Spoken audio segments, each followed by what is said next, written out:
Are we live? Are we live? I think we're live. Well, hello, everyone. Dave here with Affordable Door and Gate. I hope you are doing great. I just feel like jumping on. I had a few free minutes. I was thinking about you guys. I might get the old TV fired up while I'm waiting for a few people to chime in, make sure audio's okay. You can hear me. I'm not just talking to a wall because I do get that occasionally, and it's very unfortunate when it happens. Otherwise, I hope you had a great weekend. Let me know what you did. If you jump in here too, don't forget to hit the like button. Also, if you can, let me know what city and state, unless you're a seasoned vet. I obviously know where you're at probably. But if you're new, cruising through, like I said, city, state, weather, if you're down in Florida, you're still dealing with cleanup and all that jazz, or North Carolina. Like I said, they had some issues, right?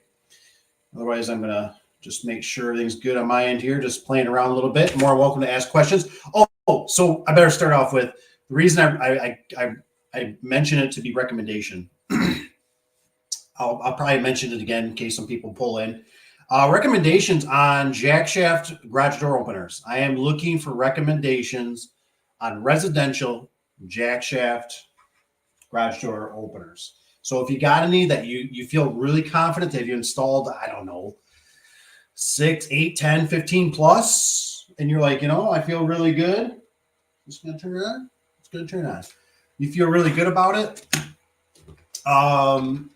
Because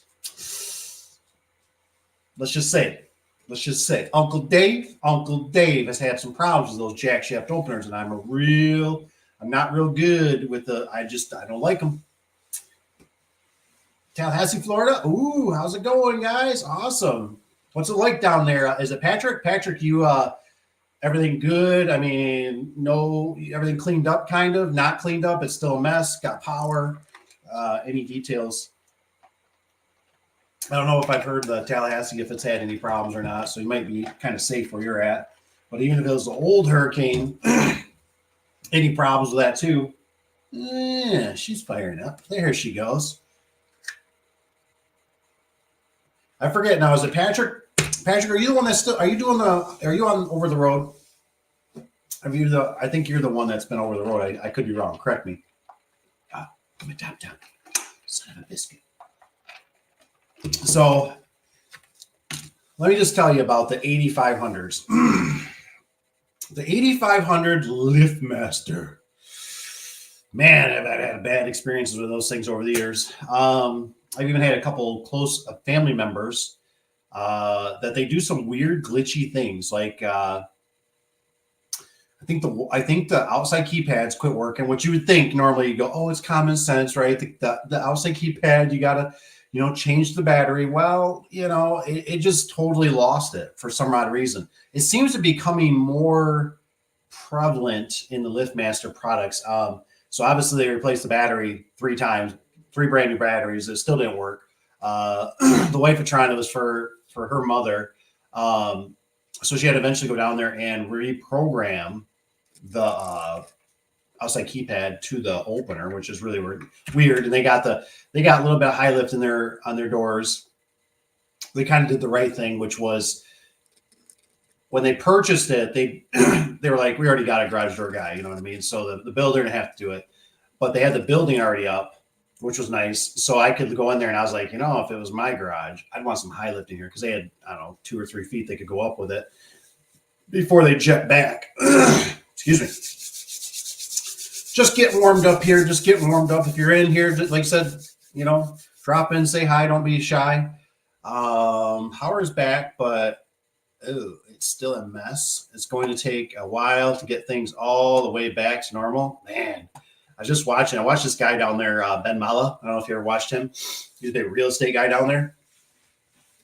And man, his hotels and his house got slammed. I mean, we're talking dirt over everything.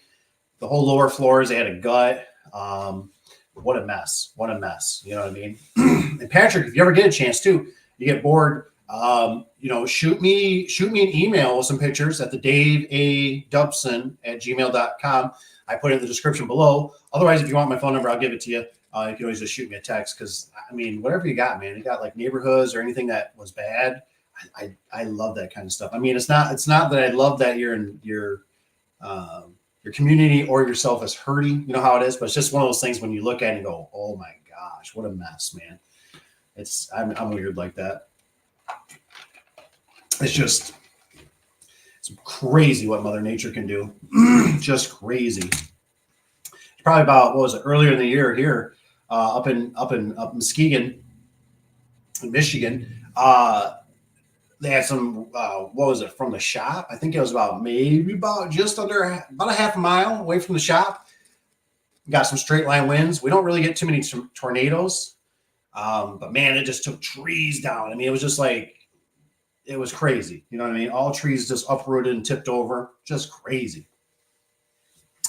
So another thing with what I'm trying to figure out, because eventually I'm sure some of the seasoned best guys will also watch this down the road. On the 85, I've installed a few. I've had the side locks malfunction. Now, I only know of a couple of the Genies, but I know the guys have installed some more of them, the Genie jack shaft openers. I don't hear any problems really with the Genie jack shaft. I even think, I could be wrong with this statement, I even think SOS, Mr. Garage Door Guy, he actually does the same. I think he pushes Genie a little bit, I think. Don't hold me to it. Let me just jump. Daveadubson. Bam. Let's make sure we're going here. Which we are. Which is awesome. Oh, look at this. See, I forgot. I can even bring these up for you, Patrick. Boom. You're the star today. Look at it. See? So hello. How's it, guys? Throw this one. Powered back. Mess. Oh, snap. I forgot I could do this. I'm sorry. I'm slacking. Daydreaming over here. Still sleepy. He says, yes, I'm over-the-road truck driver, but now I'm taking online garage door repair course and thinking of taking another one by Mount on-site garage door training. I need to get off the road. All right, Patrick, you're my guy. You're my guy, man. What are you paying for? I'm just curious. Can you throw me out a number?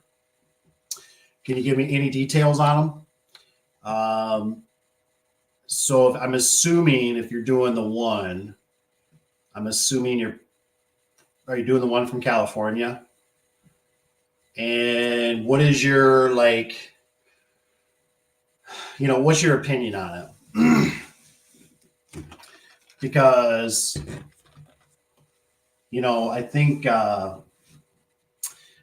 honestly, Patrick, I think you're the star. I think you're the star today. Wish I had a gold star like that back in the school, right? But honestly, no, I really look at it. I just kind of looking back, like I said, I don't think nothing's can be bad. But I'm just curious. I mean, and it's something too. If you want my number, I'll give you my number. You can always shoot me an email too. If you're not, because I think some of the stuff you might have to, you're not supposed to tell any information. I don't know.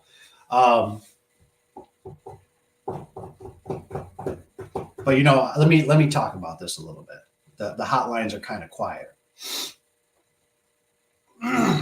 So like when I used to deal with that software company before we did Jobber, they made us pay this upfront money, a lot of money. And they wouldn't let us cancel, right? And even when we were only like an eighth of the way into it, and we're like, can we sell this to somebody else, or can we give them a discount? They're like, nope, you need to pay. That was one of those moments where I realized, this is a bunch of crap. This is a joke because they got my money. They made me sign. And then when we went to Jobber was like, you can do monthly. And I was like, I like that. And it was only whatever, a couple $100 or something. And I thought, that's a lot safer. You know what I'm saying? Like, that's a lot safer because that way, if we don't like it, we get rid of it. And we're not out thousands of dollars. And, it's one of those things that they've done really good. Their products have been really spot on. And so I look at that and I kind of go, I don't know if this is going to be weird. I'm going to try something. But I just thought that was kind of nice. I thought that was kind of nice, and we'd never turn back. You know what I mean? Because they've done really good. Now, obviously, I know a lot of people that haven't watched or haven't used like Service Titan. I think Service Titan would be nice, but it's very expensive. They weren't very nice. They wouldn't give me any freebies. Look at that! I show up on the TV screen. I'll be darned. So, it's one of those things like, honestly, Patrick, I forget. I think if you're down in the Florida, it's getting to be close to winter. I might need somewhere warm to go to hang out.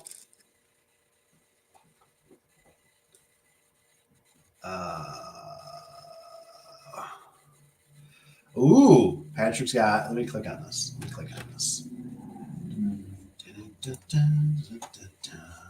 Patrick's already doing the one from North Carolina. I got it for free, but he charges $400 for it. Says I got grandfathered in after I bought an early course he had. This guy made 6 figures doing repairs. Nice. That's awesome. No, I kind of look at it though, and I really think, honestly, Patrick, is like, the big thing is now from what I've heard, Florida is a little more strict. Like it sounds like Florida, like even if you put a symbol on the side of your vehicle, like you're supposed to have your license and all that kind of stuff. That's just from what I hear. I don't know the whole algo on that. But what I'm getting at is it takes so long, it seems like, especially so some stuff to think about, Patrick, right? Some things to think about. Like tonight or whatever, start checking out, start searching your area. You know what I mean? Find out how many garage door people are in your area. You know what I mean? And start looking over the reviews. It's like really weird. Like there's 2 of me. Isn't that weird? How it's like a double back. Might have to change this. Let's pause it. Because that seems weird. That could be very confusing. So you might want to chart or check around. The other thing is, there's a guy up here, up in Michigan, right? He's struggling with a vendor in a sense. So what I would do is I would also check, where, what are going to be your closest vendors? You know what I mean? Are you going to kind of depend on Home Depot, Lowe's, Menards, things of that nature? Because there is some stuff, like far as I know, like Menards and Lowe's or Home Depot, they don't sell drums, and bearing plates, center brackets, portion tubes. Maybe Menards does, but I don't know. I don't think Patrick has Patrick, do you have a Menards down in Florida? I don't think they're down that far. So that's something to think about. There's a lot of little stuff, and that's why, in a nutshell, I think it's so. Like for instance, right? I'm sorry, Patrick, if I'm kind of picking on you. The hotlines are quiet tonight, so that's fine. That's good. Everybody's out doing stuff, enjoying family. It's great. But we're here, me and you. We're here, and so I'm thinking about you, and I'm thinking, what would I do? What would Dave do?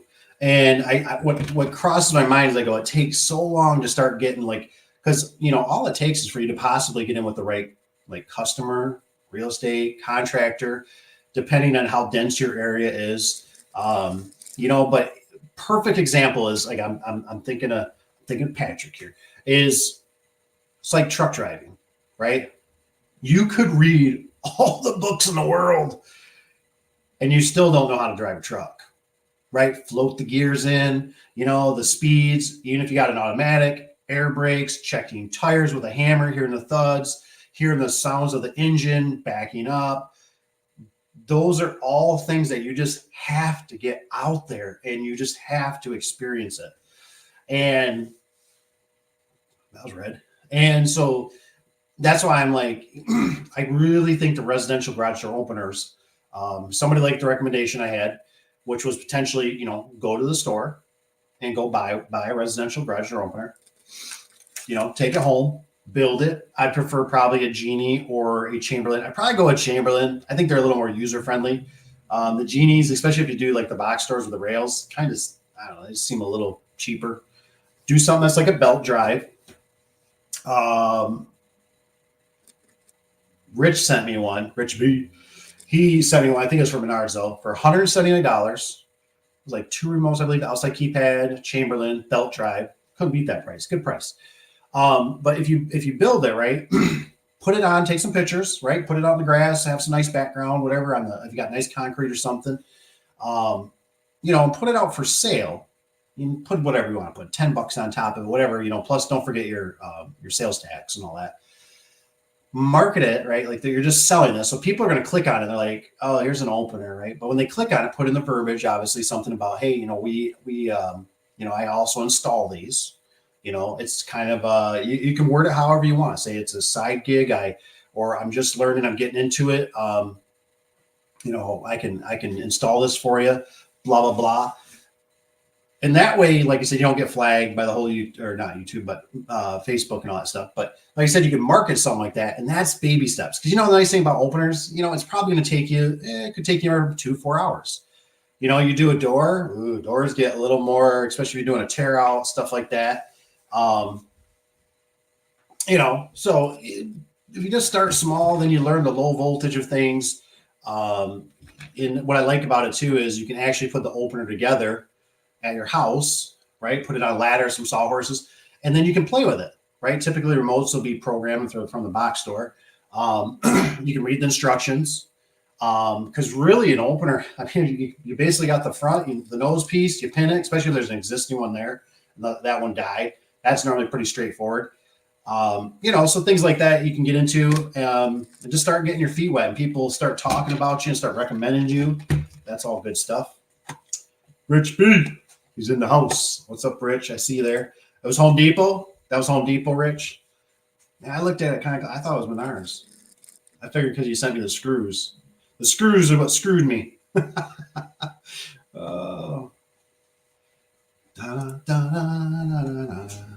And Rich would be a good one. Rich, put some 2 cents in here, man. The hotlines are quiet tonight. So it's a good one to, like, how can we help Patrick out?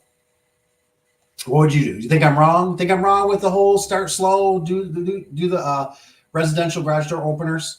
That's kind of what I think about.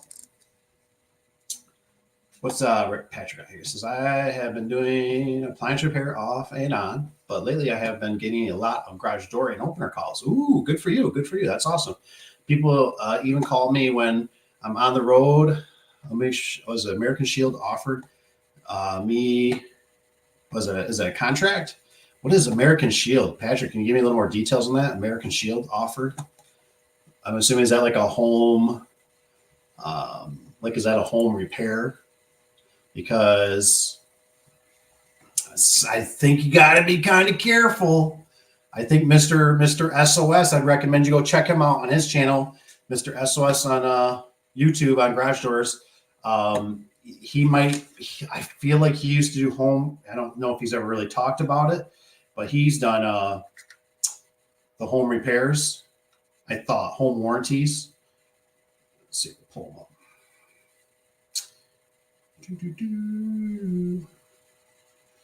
And so I would be just a little bit nervous about that. I think there's some caveats to it.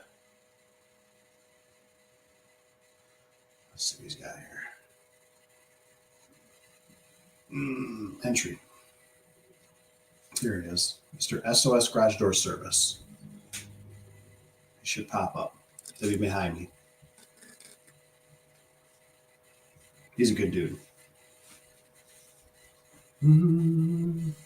But I can't hear it. I wanted to hear it. Shouldn't really hear it. I won't get copyright strike on this, will I? I don't think so. I wanted to hear what he said about this. Let's see if this shows up on here.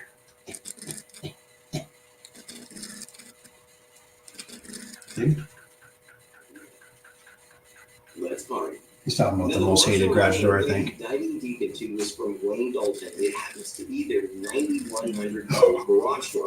And I know when I use the word hate, it's a pretty strong word, but I'm not exaggerating on this community, or I should say within the garage door community, and even with specific homeowners and customers. Yeah, he's probably right. There's probably not a lot of people that like the 9000 series. They get a bad rap if you don't take care of them. There's a lot of people that really hate it. And I want to address a few reasons I need the why people editor. hate the 9100 model garage door. So Editor. now, by no means is this video meant to bash Bam. on Wayne Dalton or their. But I think Mr. God darn it, it won't work. What's going on here? Oh, it's pissing around. Bam. What's Rich got? Florida might be tough. They have a lot of licensing. So if you're doing the Florida, maybe, just maybe, maybe it would work. I'm hoping Patrick gets back on the what this is right here, this appliance, and then he's talking about right here. It says American Shield offered me a contract. So maybe, just maybe that'd be beneficial. You know what I mean? Because I don't know if you get under them, maybe they can cover you in a sense. But I know that stuff is a little gray. I never did like the home warranty stuff. I've done the third parties, and they can be a little goofy. Like they typically sometimes I'll call multiple people. And so it's kind of it's a weird, I don't know how to explain it. How do I explain it? It's weird, right? Like you call them and they're like, oh, like how much are you going to charge? Like they'll ask you, but they're just goofy. They're really goofy. And then it's like, I figured out the hard way, right? Over time. Like you got to get like a store stamp. We'd always have to get like a store stamp, and that's what they wanted, right? That's how they get paid, right? And that was always crappy because it was like you send your paperwork in, they get paid or they got the stamp, but then it was like to pay you, it was like, hello, like sometimes you have to call 2-3 times, talk to somebody. It was kind of irritating. Bam, Patrick's got, and I see Richard. Hey y'all, what's up, Richard? Hope you're doing good. Thanks for dropping in. Don't forget, if you guys are hopping through, just hit the like button. It just helps out the algo, brings more people in too as we're cruising through the evening here. Yeah, American Home Shield offered me a contract for $95 per hour. I moved to Atlanta. Ooh, he said I would get 10 calls a day plus upsell belongs to me 100%. I don't know. Rich, what's Rich B's opinion on this? I look at that and I go, I guess I'd want to test the water. That's how I look at it. And then like for where are we at? We were in Atlanta. So Atlanta might not be so restrictive like Florida is. I kind of have to agree from what I kind of hear from the rumors a little bit. Florida is pretty strict, but I feel like I'd want to test it. So, the thing is obviously, Patrick, I don't know, you got family, you got kids, wife, dog, rental properties, one house, living under a bridge. I'm joking, but you know what I'm saying? Like, so how much is it to uproot? So to me, I would be like, I feel like I'd want to sign on, and then I'd have like a door company in the background that could handle it. And I'd go up there and experience it for a while. Do like an Airbnb or rent a little place or something before I made that plunge to see if they're actually, able to do that. Because I just hate for you to, it's kind of like, sometimes it feels like that whole Angie's List and Home Advisor. And I don't know, man, that just seems a little, might be a little too good to be true. All right, we're livening up here a little bit. Do what SOS, right? Party people. The party people are here. Da, da, da, da. What does it say? What does it say, Richard Guy? He says, how long did it take to see the low headroom top rollers were on bottom track? So are you talking, Richard, you talking about that last video I just did? I probably misspoke a little bit. I seen it obviously right away. I knew something was goofy. It was just in the video, I was just like, you guys ever feel that way? Like, when I go into stuff, right, I'm always like real cautious, right? It's like, what's going to fall on my head? What cobweb's going to be in the corner? What's like that opener had that weird piece of angle. The hell's that for? You know what I mean? Like, it's because it's the whole building's, it's in bad shape, right? That's just how they are. That's how we come across old Skeet Town, Michigan, Mesquite good. We got a little mini Detroit. But when I seen it, I just thought, do they know something I don't know? Or is this a boo-boo? Or was this a homeowner? Was this previous, you know what I mean? Like I was trying to play detective. But I seen it right away, that low headroom track. I was like, I figured I was going to have to jump into it. I just was like, am I missing something? Because we get a lot of people in our area. I don't know about you guys. We get a lot of people that rig stuff up tremendously. I mean, so you're always like, professional, homeowner, DIYer, trunk slammer, like,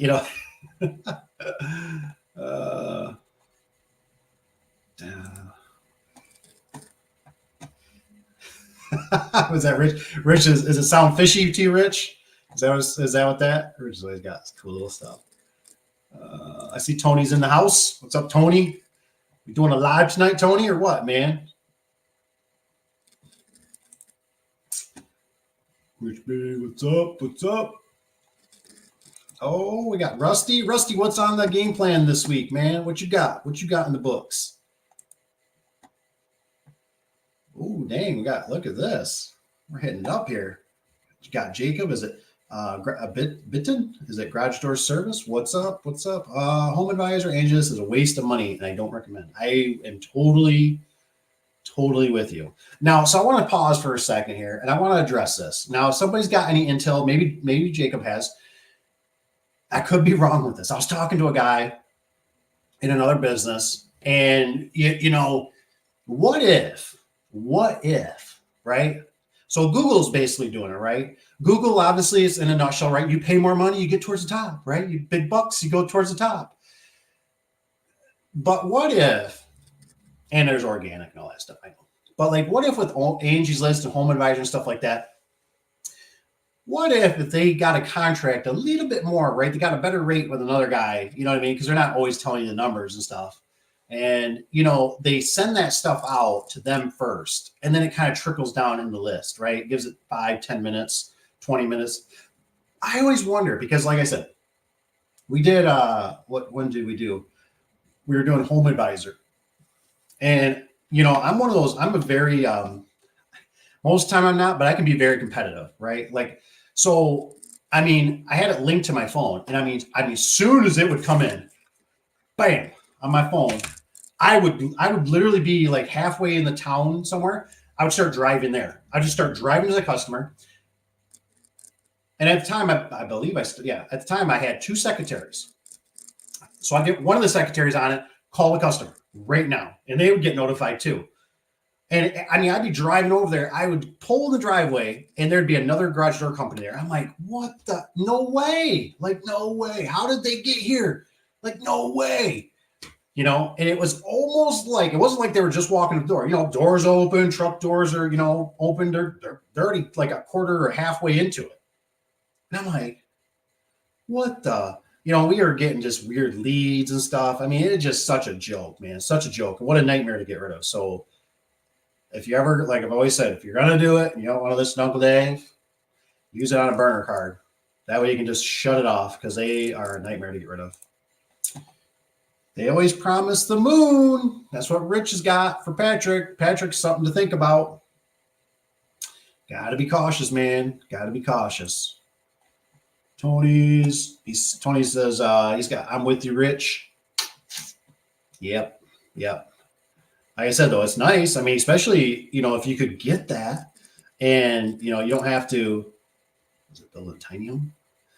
If you didn't have to, like, all the license stuff, they're going to basically cover you. But you know how it is. Once you get down there, they're going to want you to have, like, certain, uh, you know how it goes. Like, they're gonna get you. Oh, I gotta have your insurance. We gotta have this. We gotta have that. It could just start. The list could go on and on. You know what I'm saying? So just something to think about. I don't know what is this up with this thing. Dun, dun, dun. What's Rusty got? Rusty Asia's called us the other day and we declined again. That is weird. That is weird. It's almost like I wonder if you've been in their system. They don't want to they don't want to ever, because like I don't think they contact us really anymore. I think they know like they burned that bridge. I could be wrong. I could be wrong. Doesn't help though, of course, because I don't really answer the phones. So I don't hear that stuff anymore. Amar did discontinue those hinges and replacement panels. Ooh, Richard, thank you. So you have to do a full hinge kit and replacing panel. I think, was it you, Richard, that commented on there saying something about how did you, ask me how I knew? And those AMRs, man, those things are just, I felt so bad over the years. I got a second part coming out for that. One of you guys recommended, I thought about putting like a bracket in the middle above the strut, maybe to hook the opener to, which seemed like actually a pretty good idea. I forget who was recommending that. I ended up dropping that. I think I dropped the strut. Did it seem like it made a big? No. I ended up making the door heavier. I made the J arm instead of a J. I don't remember how I did. I either strained or twisted the J. I really never quite understood I can't say this because I just did it on one, right? Where I was like, this makes sense, right? But I always look at the pivot. You got to be careful with those J arms, right? You got to move them around and see which way they pivot and stuff because sometimes they get bound up. But a lot of times on the old Wayne Dalton, right, the 9100, 9600s, I made the bar straight. I just make it straight.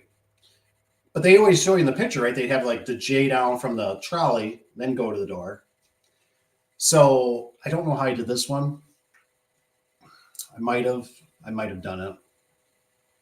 They're a little goofy. I think I'm past something here. Tony says, looked like a DIYer. Yeah, it's I don't know. I don't know. It's just the way it came. I don't know.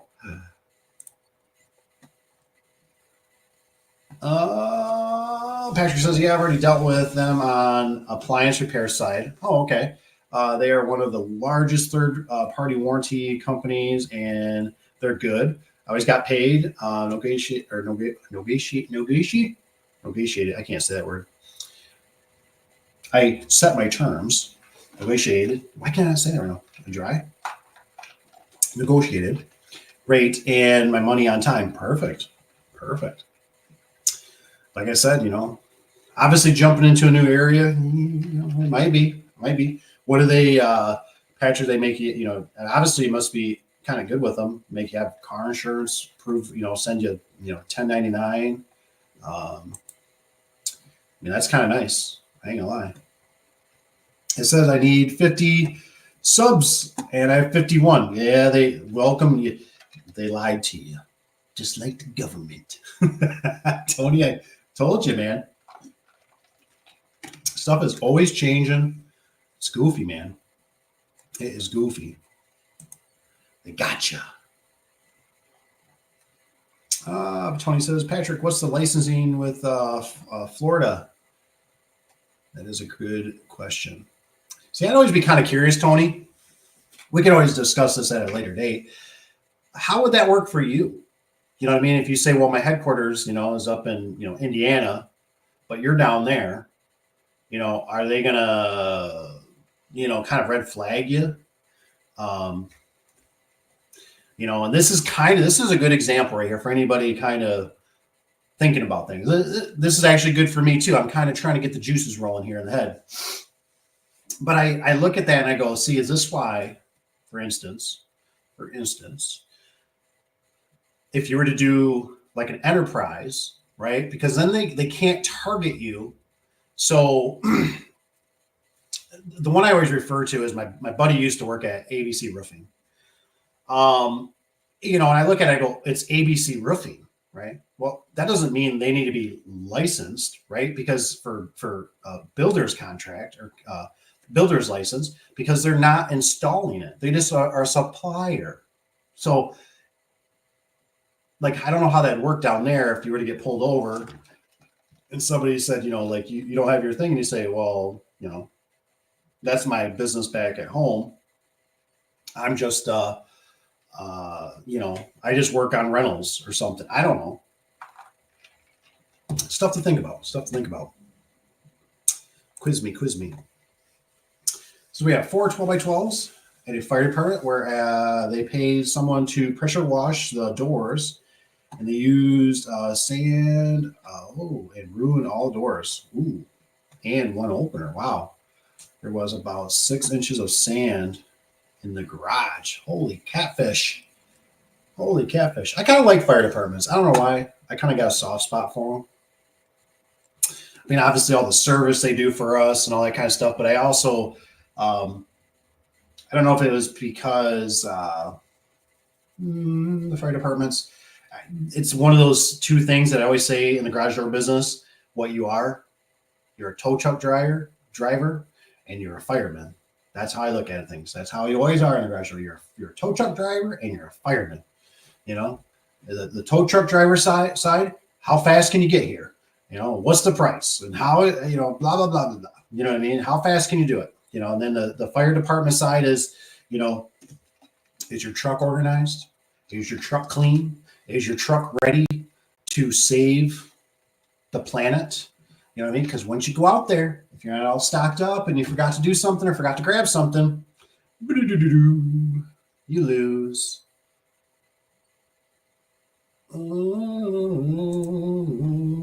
I did extra time for sand cleanup too. That's funny. I love it. That's good. If it's good beach sand, take it home. Put it in the sandbox for the kiddos. Oh, Richard Guy says Home Advisor and Yelp both sell same lead to all available companies in that customer's area. So you have to be fast to call customer to try to block other 15 calls once the customer hits request. Bingo. I'm right there with you, Richard. I mean, it's tough, man. Like I remember, like I said, we would do everything. But like I said, what I wonder about is obviously if there's some people that pay a little more, maybe their contract's a little better or something. What if they might be, you know what I'm saying? Like they get first leads, you know what I'm saying? Just something. Cause like I said, I'd have some, not all. The problem was I ran into too was, how do I say this? I'm not trying to be mean. I'm not trying to be mean, okay? But homeowners are normally pretty ignorant. They're not that smart. Let's just say it how it is. They're dumb. Not all of them, but you get the older people, like they don't understand how business works. So, I mean, you try to call them, they're like, yeah, you're the third one that called. I got somebody else coming. And you're like, okay, like, sure. Well, what are they charging? What is this? Like you try to get some intel or something. Or they don't even, I've had homeowners do this to me. It's normally the ones that are a little bit older. They're in a panic, right? They're in a panic. My garage door doesn't work and I got to go to bingo tonight. And they all they think is they want help. It's like an emergency hotline. So they're like, oh, okay. Yeah, just come take care of it, blah, blah, right? I've had it before where I've showed up at a job and there's 3 of us, 3 garage door companies. And it's like, okay, so you were here first? You should, okay. Yeah, since I drove here, I got time. My time, like an attorney, I got time. I got time. I got gas. I got wear and tear. I got brakes. I just did brakes over the weekend, you son of a biscuit. I'll do it. I'll do it. I'll do it. You know, well, he'll do it for 95. I'll do it for 85. And the next guy, I'll do 65. Hey, I do it for 55. I do it for 55. How about that? You know, you know what I mean? So it gets to be kind of like, you know, sometimes when you get in those circumstances, I look at it and I just go, I'm good. I'm good. You know, that's why I think I've learned. I never really got any blessings from any of my team members, but I always felt like in my heart, loyalty goes a long ways. You know what I mean? Even if the customer is a kind of a pain in the hiney, it's good. It's good to have loyalty. You know what I mean? It's good to know that you're in the system. It's good to know they don't have to chase so much. You know what I mean? Tony Rayner is trying to take my daughter from me. Tony, you should explain that a little more. Like, I'm still kind of trying to wrap my head. They're just looking for a service tech. They offer like numbers. Does she get a company vehicle? Rich, Tony, are they paying you? Tony, are they paying you good?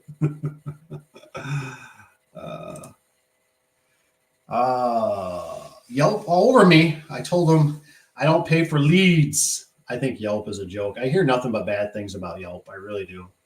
I heard about bad things from a guy. I mean, it's one of those things, like, if they'll put you on there organically, I just don't think I'd pay because they got something going on, man. There's something. I don't know what, but I don't see them ever pull up on my phone or anything. It's always Google. Tony, I tried Yelp, spent hundreds per month and 0 leads and canceled. Ooh, good for you, Rusty. Good thing you bailed. You bailed. I just hear a whole bunch of horror stories about Yelp. I mean, I just, how they keep hounding people, how they almost work like, I don't know if any of you guys have experienced this, at least in our area. So, you know, when I was just starting out in business, I was big about, you know, Better Business Bureau, you know, Better Business Bureau, like the BBB, right? They're everything, right? They're out there, you know, they're out there for us. You know what I mean? They're out there to save us, protect us, let us know about these bad companies. And, you know, to be honest, I think the best one out there is really the news agencies that go and investigate lawn care people or shady, you know, hot water, plumbing guys and all that kind of stuff. I think they're the best. I really do. But it takes a homeowner to get somebody to, you know, catch on to it. But the Better Business Bureau, they contact me. I did it for 1 year, I believe. I don't remember if it's a year contract or I paid for it. I got up on their thing. It wasn't at the top or anything. 0, right? And I remember when I started talking to them, I can't quite remember how exactly it went. But the long story short is, basically, you had to pay to play. Like the lady, like, I hated when they called me because they'd always call, like, it almost sounded like the IRS. You know what I mean? They'd be like, "Hi, this is Brenda from the Better Business Bureau. We have a complaint," or something. Like they'd use something clicky to get you. You know, I have a complaint that we need to address. Would you please contact me at 1-800-GO-BLOW-ME, whatever, right?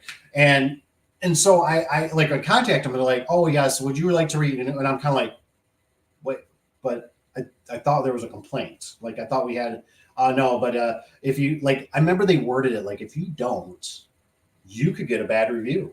And I thought, you freaking criminals. I thought, you're saying I'm liable, like, or I can pay my way out of this. You know what I mean? Like, it was just like they wanted money. And I thought, this is bullcrap. This is supposed to be, you know, people trust this. I trusted it. You know what I mean? But now once you're on the other side, right, when you do the business stuff, you realize how much stuff is just, everything's about money. Everything's crooked. Everything's lies. Yeah, no, I never waste my time on them, Rusty. What's he got? Tony, I had to try and see. Yep, so now you got to swing. We all learn. You know, now it's always gun shy about a lot of stuff. Patrick says, Tony, surprisingly, Georgia is less regulated, and then your average cost per ticket less than $2,500. You need a license to charge more than that. Ooh, yeah. So Georgia's kind of nice. Florida is more regulated. Kind of figured. So, Patrick, I mean, it might not be a bad, if you already worked with them, they kind of know you, you're in their system. I might give it a try, but I definitely want to give it some time up there. I just want to set my roots in and sell my house. And, you know what I mean? All that jazz. Plus, you'd be closer. You'd be closer to Uncle Dave. Like I said, I'll come down. I'll give you a hand. We'll do a few. We'll knock a few out. Get you trained, seasoned up. The GR should be at least 30 degrees when the door is closed. Yes, Rich is 100%. Rich is totally right with that. He really is. I've always been told, right, the GR is supposed to have that kink to it. It's supposed to be so if somebody ever lifts up in the garage door, which I can't say I've ever had anybody ever break into a garage door that way. I've had them run into them, smash them with cars, right? Or pry at the sides and pop the rollers or something, kick in the corners. But I never had one ever do the whole yanking on an opener. So I just kind of nowadays, I always just I just jab her in there if I have to, depending on the situation. And that's what bummed me out about those new J arms, because when they're stamped on the Liftmasters or Chamberlain, you got to watch those corners, because those corners would catch, especially on the Wayne Daltons. So I always had to cut them off, a little 45 on the corners, where the other ones didn't seem like they would do that so much. Maybe they did on the solid, did too, or something, but you just got to nip those corners and be careful. Make sure you push on it, play with it. Dave, I appreciate the fire department, but insurance is paying, so they didn't get a discount. There you go. Insurance. They probably won't fight the fire department. The fire department's got a lot of different municipalities. I've already done work. They made some money when I was on vacation because I drove my company truck. I always taught to just do it and ask for forgiveness later. Yes. See, I don't know for sure, but like I said, from what I've heard, it sounds like I said, Florida was like I said, even if you put a symbol, I thought I heard it through a podcast or something. And I was like, wow, they're really serious. Like, if you put a star even on your vehicle, like, you got to have your business license under it. And I thought, interesting. Wow. But like I said, if you're out of state, I'm with you. I'm with Tony. I agree.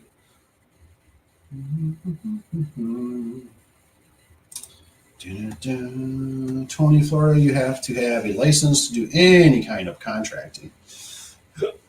They want training and business, construction. Oh my gosh. Other stuff just to do garage door repairs as a contractor. Oh man. I'm telling you. I know some of this stuff doesn't add up to a lot. But you guys ever wonder, ever think, at least maybe I'm the only one, you ever think about how enslaved we are? You know what I mean? How there's those invisible handcuffs on all of us, taxes and tabs and insurance. And now you got to take, what's the one that was continuous improvement or something, or continuous education. Stuff just, and then it's like, by the time you pay, you got a month of paying this. The next month is paying for the truck and the vehicle and insurance or whatever. The next month is paying for maintenance. Next month is, it's like, it's just like the stuff just is ridiculous. It's ridiculous. And then once you kind of get into it, boy, there's that whole perpetual, you're on the wheel almost, Patrick, do you already have experience installing or repairing garage doors? Ooh, there you go. Patrick, we need the answer. I think Patrick's talking about, I'm just trying to help Patrick out. We've had, he got a couple free, one was a free course. But I think he was talking about maybe doing another one. Now, I don't know if the other one's free or he's got to pay money, but I think the big thing is, if you really want to do it, like I said, just start, doing whatever you got to do, man. You got to scrape. you know. And here's the thing. Here's the honest God truth. When I started out, I didn't have everything, right? I still remember the guy told me when I was figuring out my paperwork. He's like, Dave, he says, you can sit here and think about this till the cows come home. He says, or he says, Microsoft has got Microsoft 2.0, Microsoft 2.1. Everything you just keep improving on, and you just roll the punches. And you just got to get out there. And the hardest thing is, honestly, in my opinion, is especially with the market right now. Maybe things will go a little wild for a bit. Maybe not. If Mr. T gets in there, maybe people will rally. Maybe at least. I hope the other one doesn't. Possibly, we'll see. I don't care. I just want to get over it. I really just want to go in hibernation. Can somebody just put me in a coma? I'm just sick of the ads and all that stuff. Just put me in a coma. Just wake me up sometime next year. But either way, figure out what the heck's going to go on. Which way is things going to go? And let's just I think right now I can feel the pulse, the economy out there, and it's just not doing so good. So right now it's like, good luck getting the phone to ring, in some areas. Obviously some people, everything's booming, but most areas, I'm not feeling it, they keep calling her, want her to come in. I told her, tell them 45 an hour and go to work for them. There you go. And want a truck or a van, company vehicle.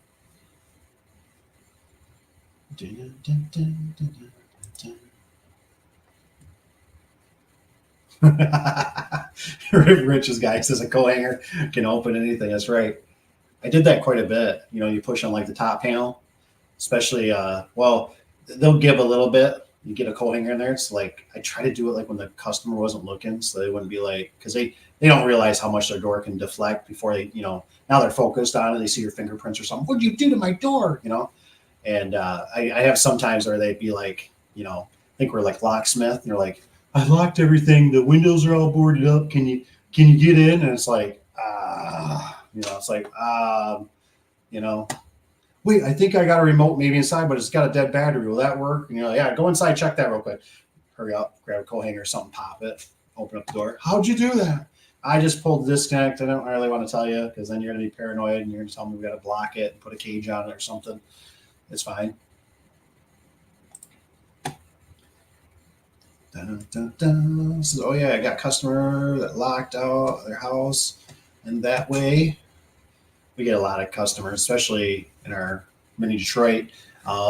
There's been they block the man doors, right? They put that seems like they always put their snowblower there, garbage cans, furniture, stack it to the ceiling. The windows are all boarded up or we got bars on them because they, boogeyman or windows have been knocked out over the years.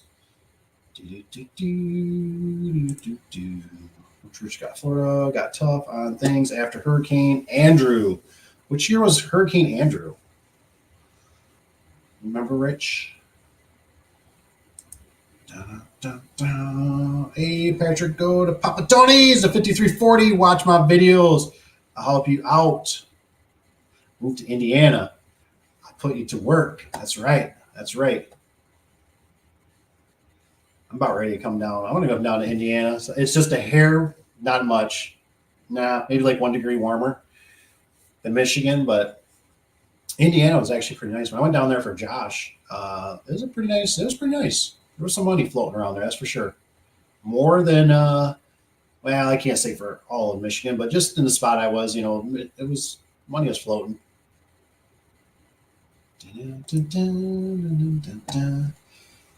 Adventure. Hello. Love you, brother. Love you too. Hope you're doing good. Got any questions? Throw them in there. Let us know where you're from. What's the temperature? Tony says, you just got to grind. Amen. Amen, man. That's really it too. You got to be out there. You just got to you just can't sit still. When I first started out, there was no sitting still. And, I was in it for, the sad part is that's why I'm right now, wait for the next administration to get in and figure out what's going on. And then let's get into spring, because then things will kind of kick off. and we'll see. Because for one, I don't follow this stuff real heavily, so don't rely on Uncle Dave for this stuff. But for one, I don't know if we're going to war with China or something, or Taiwan or another country. I don't know if they're trying to invade.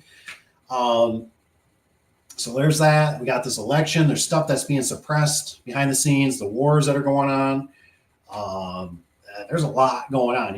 Interest rates on houses didn't really go down. I think they ticked up a little bit. People are broke, man. People are broke. Inflation, I think it's going to come back. I don't know how bad, but it's going to keep ticking up. So you got to just stay hungry. So like for me, I did it for a year.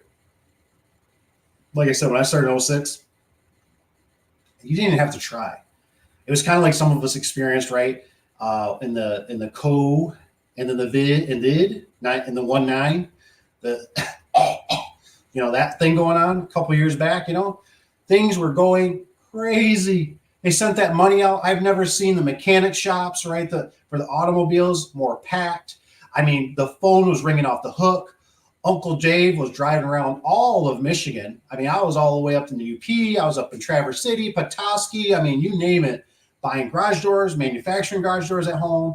And you just name your price, right? I'm selling things for $200 to $400 to $600, $800,000 more than what they should be because nobody has them, right? They can't get them. We can't get them. So I'm manufacturing things, putting things together for customers, building doors. Things were nuts. They were just absolutely nuts. You guys all remember that, right? Try to look to buy something on the old Facebook marketplace. Boom, it sell. Boom, it sell. Sell. Houses were on fire.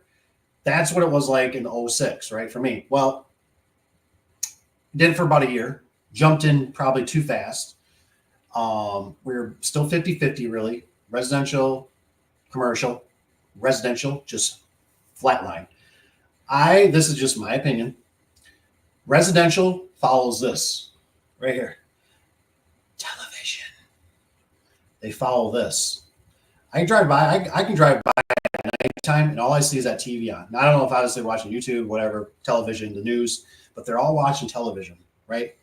Television, right? And if they see negative, stock market's down, this isn't doing good, housing, foreclosing, they panic. They close right up. Like, oh my gosh, honey, our 401k just dropped 10 grand. That's what they do. And so residential just went bye-bye for like 5 years. That was how it felt for me.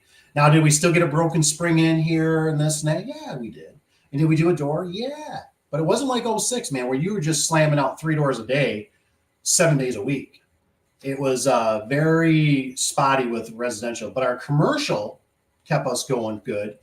But they ended up, it took them about 3 years. And after about 3 years, when the projects were being built out, they weren't going to build nothing new, no additions, blah, blah, blah. We're in there doing repairs and all that kind of stuff. All that stuff's still being used, right? They're still running them up and down. The fire departments and DPWs, all that kind of stuff are still using them. They started slowing down. Whoa, budget's not good. Income, taxes aren't looking good, blah, blah, blah, blah. So right now, like I said, it's not that I'm not encouraging here. So I'm trying not to encourage. It's like, hey, don't start. Start, right? You got to start sometimes. Better start now and get your education and learning and get your hands on things. But don't go all feet in because let's say for Patrick, right? They said they're going to give you 10 jobs a day. It might go down to 6. It might go down to 4. You know what I mean? And then they're going to be like, oh, sorry, the economy. It was funny. I remember the Lowe's lady. I didn't really, don't get me wrong. The economy was picking up, and I didn't get in with them when the economy was like, I didn't do it when it was down, and that's the reason we got in. I got in because I was like, oh, it's going to be revolutionary. It's going to be just, we're going to be able to say we work for Lowe's and it's going to be, and it was a good learning opportunity. But the pay was like horrendous. You know what I mean? Like, what was it? $82, $84 was what we take actually, what they pay you for an opener. I mean, this is like obviously whatever, 6-10 years ago, but still, You know what I mean? It was like, this is just not computing. You know what I mean? And then we still have to warranty it for a year. It just doesn't add up. So, anyways, I went into it a year. I had to leave. I had to go get another job while I was still running the business, right? So then I had to work, so that's like kind of what Tony says, you got to grind, man. Sometimes you just got to get a side gig. At one time I was working 3 jobs. One was a part-time plowing, did produce in a grocery store at midnight. And then during the day I was slinging doors, it's tough. It's tough. He's got Patrick Edward work for someone else and get experience. It's hard selling a customer a product or repair if you don't know it very well. It's true. It's true. That is true. Tony's down there in the park. You do some work for somebody. They tell the next person, and you're working on the whole time. You're there, F codes, and licensing ops. He says, did I say that? I just need to get myself into a little retirement park. There you go. That'll be where it's warm. I do not like the cold. Dave, so how close was you today? To you. I don't, Tony, I kind of glimpsed at it. Let me see if I can check it out again. I figured you're up in the battle. You were just in Battle Creek. Let me just check here. Let's see. Yeah, you're a ways away. You're probably still a good couple hours away, I bet. I bet you're a couple hours away at least. 1992 is rich for Andrew. 92. Wow. I was just a young lad. Eric's here. Eric, I like the pumpkin, man. I don't know why. This is Halloween. I like the pumpkin. Hey, everyone. I haven't seen able to join the streams in a while. What? I've been busy. Oh, with leaf season. Yeah, man. So, Eric, are you just doing your own? I know what that feels like. I don't get paid. Or are you making a few dollars? Making some money? Ooh, Rich says a lot of money around Indy. Yeah, what's the story on that? You got any details on that, Rich? It's kind of weird because when I was down there, I haven't talked to Josh in a while. I gotta reach out to him. And when we were down there, we were in this one area, and I could kind of tell it was semi, but for the area, it would have been like medium around here, And after I got talking to him a couple of days, and we're working away and stuff, he's like, yeah, he goes, there's kind of like I don't know if it's a project or whatever, but he says this is kind of the rough area, and I'm like, kind of looking at him like, rough area? Like, I'm seeing all these people like that look kind of rough. They're driving like nicer vehicles than I would ever see around my area. My area would be very beat up clunkers, you know what I mean? And so then he got me hooked on. You guys let me know if you like them or not. Is it Dunham's? Not Dunham's. DeGroof. Is it DeGroof? They're the ones that always got the advertising, the big guys or whatever, and stretchy pants and all this kind of stuff. Well, that's what he was wearing, the fire hose. I think they're the fire hose pants. So he's like, you got to go there. He's like, I'll go with you. We just kept working so late at night, and I was exhausted by the time I get back to the hotel and shower up, eat some food and stuff, man. It was like, yeah. I love you, Josh. You made me work off ladders, man. I'm not working off ladders anymore. That beat the crap. Good thing was, hell, I lost like 15 pounds. So I need to work on those some more. I lose some fat because, man, I couldn't believe I was shedding the weight. That was nuts. But, man, the ladders kicked my ass. And so I just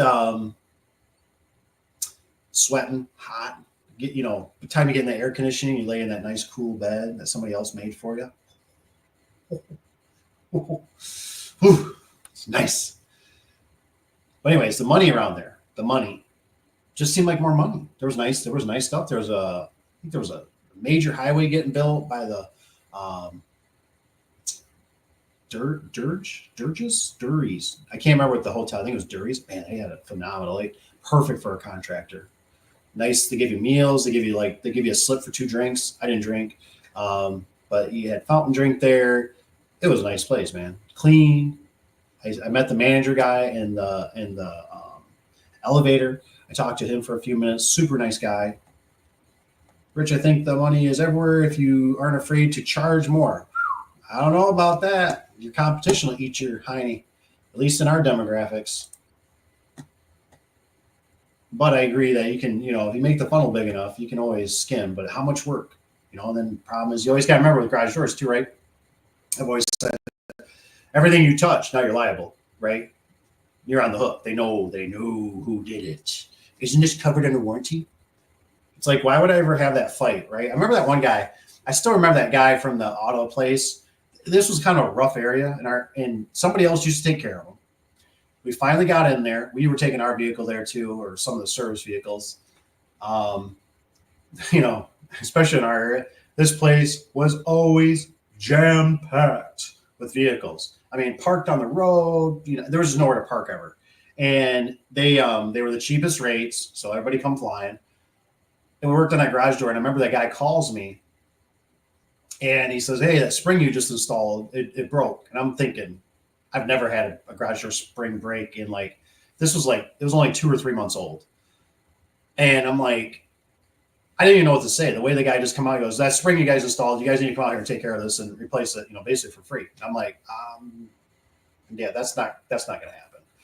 And he's like, "Well, you better come out here and we better have a talk or something, blah, blah, blah." And I'm thinking, okay. So we go out there. The guy's kind of the owner, right? And I always remember from a vendor of his that worked at Napa that brought him parts. And I forget what the guy's name was, but he always says, the way he's mad, he says, he'll actually tell you. He'll say, "I'm mad at you." And he says, that's when he's really pissed. He's like, it's not like if he kind of says, "This is bull crap," and throwing his arms. It's when he says, "I'm mad at you." Well, he said mad at me a few times. I knew. And he's like, he goes, "Whatever, blah, blah." He's going over. Well, the problem is I can see, right, their service springs. I can see the spring next to it is brand new. These ones look like they're probably like 6-ish years old. They got rust and stuff on them. I mean, they look like there are springs, but dude, obviously this one, those are brand new. And I'm thinking, and the guy he's like, yeah, he goes, "You know what?" He goes, "You guys, whatever this and that." He goes, "This will be the last job you ever do here." I was so over it. I was getting to that point in my life, where I was starting to get that thick skin, and we didn't need the business. You know what I mean? It was like one of those customers that just needed, as you dissolve the bottom, you expand the top. And I told him, I just said, "That's fine."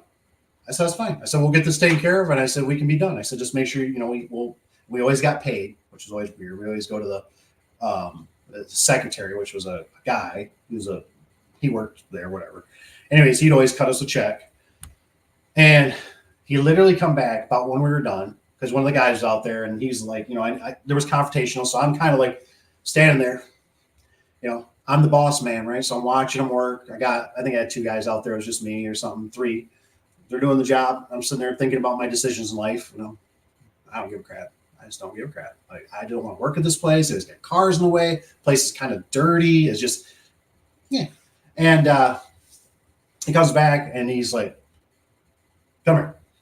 I got to talk. Come to my office." What the fudge does this guy want now? So we go to his office. He goes, "I got to apologize. I got a mistake here." He goes, "It depends on which way you look at the building. If you count the bays, So he said, "This is number 6. And I had an invoice for it." He goes, "Obviously somebody counted it left to right, right to left, whatever." And I'm like, yep. And he says, "So I apologize." So we did a few more jobs and stuff. We ended up replacing. He always needed new garage doors. He never give me a price. Give me a price. God, I got so sick of people. Does anybody ever get that? Do you ever drive around town and go look at jobs or see stuff? I don't know what would you call it? Rich might have something for it. Is it like resentment? Is it they wasted your time? What is it? You know what I mean? Like I hate when we used to have the Coast Guard would do that. They have to put it in their budget, right? Once I figured out it's a budget number, it was always like I just add like $3,000 to it or something. I'm like, oh, it's just a budget number. I'm not going down there again and measuring and doing this and figuring out voltage for. I always wanted a gate operator. Man, you can spend a lot of time. Did I miss one? Did I miss this one? I was talking to a guy that had to be a book. Oh, this is talking to a guy that had to give up trying to sell his house. Ooh, that's interesting. Is he just not getting the numbers he wants? I'm just curious, Eric. Let me know. Let me know. What's up? What's up? Freeze, Tony's got. Papa Tony is in the house. That's right. Eric says. Between garage doors, mowing grass. What was it? Carnival? Carnival games. I'm still thinking about getting another job for the winter. For the winter.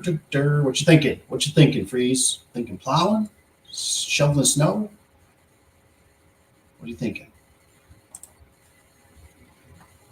Tanner's in the house. Dang, what's up, Tanner? Just got back from church. Hey guys, how did your weekends go? I took today off. Nice. I think everything went good. I did a little up north stuff for deer camp. So today was kind of one of those days. The leaves are coming down, so that's always fun to play with and not get paid for. Otherwise, I think the week looks pretty full. I think there's a rental day in there. Need some attention. I think there's a. That's why I was asking. So, hey, since I kind of got everybody here, everybody's awake. I need some input. I got a customer that is going to purchase jack shaft residential jack shaft openers, and I don't know which way to lean them towards. My first is obviously Genie, because I just believe in the Genies more than I do the Liftmaster.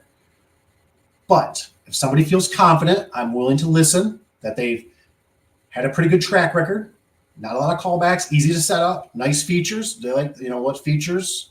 Was there something that stood out more than others? I'm open for advice because he hasn't purchased them. He's going to do the wall mounts. It's a new build, brand new construction. He's already got the outlets there, and that I didn't see wires. That kind of makes me nervous. It's already drywalled out. So I am a little, but he said something about $500. He's like, I gotta save up my money. He says they're $500 and get 3 doors there. But maybe maybe Patrick is still here. I see him down in the comments here. But like I was gonna I thought about doing this. I don't know if it's to be helpful, not for some of my seasoned vets, but I thought about try to do a very detailed video on installing a door, right from the ground up, nuts and bolts, just to help people out with situations. Because I know, and then what's beautiful about it is you guys sometimes watch them, and then you comment, and then it's just a great combination because they have all kinds of information, like how I did it wrong, or what am I doing right, or I do it this way. I love that kind of stuff, which is always cool. Oh, Harris Scott, it says Duluth. Yes, the Duluth. I think it's like D. I think I had a U in it though. Duluth, or whatever it is. I tell you, their store is actually pretty nice on that Duluth. It seems like you guys are trying to spell it out here, right? Am I getting it wrong? Let me see here. If I can pull it up. Pull it up. Let's do it. Google. What is it going to be called? Duluth Clothing? I think we got one. There's over in GR somewhere. Duluth Trading Clothing. This company right there, they got that little Duluth. We'll show up. Duluth, come on, Duluth. Yeah, there you go, Duluth. It's kind of nice because they're large, fits me because I got a little extra. Come on, camera. They got a little extra. Camera, wake up, camera. Well, I guess I was sip wise. Still thinking about something. I'm all blurry. There we go. But what I liked was their clothes, like their shirts are longer. I mean, so you can tuck them in, because especially when you're working, sometimes I like to have my shirt tucked in. So it's not like every time I bend over, I'm showing butt crack, and they work pretty nice. Duluth, what's this? Tony's got Rich. I asked you, are they paying you? Are you talking YouTube? Rich has got Duluth Clothing. Works pretty good. I don't have a problem working for someone. I've done it off and on the whole life, but it like anything, I think it depends on the person. One guy needs apprentice. Next guy gets a Lowe's contract. So that one kind of bounces around on me for Patrick here. I don't know how it works with the Home Shield or whatever the one that you're recommending, but like what you got to watch out, like Lowe's, what they would do to us, even us, right? Seasoned vets, even though we used to take care of a ton of stores in our area. And then we went away, right? And then they were like, "Oh, will you come back?" And it was like, "Okay, yeah, we might entertain it," right? They give us a store that's like I don't know, 3 or 5 cities over. You know what I mean? That would be like a 45 to an hour drive one way. It's like, are you serious? No, we're not doing that store. Well, it's the other store isn't available, blah, blah, blah, blah, blah. And it's like, no, we're going to start home, right? We're going to start local, and then we might, but the problem for me was when we did them, we did a lot. We did almost down near the west side of Michigan, and I had subs and man, man, it was tough. It was tough. What's up, Tanner? Tony, me too, Tanner. It was my mother-in-law's birthday. Went to Michigan. Michigander. He didn't make it to UP though, so he's a troll like me. He's not a cool Uper. I don't know if I would be a Uper. It's too damn cold and too much snow up there. Eric says probably won't get snow here this year. Well, you can always sell hats.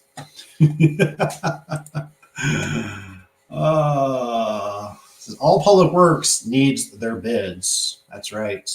Rich is right, man. Done a lot of public works. It's kind of funny though for me. It's like when you're in with them, they normally work with you for the most part. But they can be, they can be. I just don't like the residential ones that actually act like they're going to do something with you, and then they never call you back. And then if you can call back. It's just, oh man, it's just so much time sometimes. Rusty's gone. Dave, I don't recommend new guys complete with the competition. Competition is charging. They need to calculate overhead from months and use math to find their price. Matching others will make you broke. It's true. That's true. That's true. And so like for in a nutshell, Rusty brings that up. That's kind of one of those things too,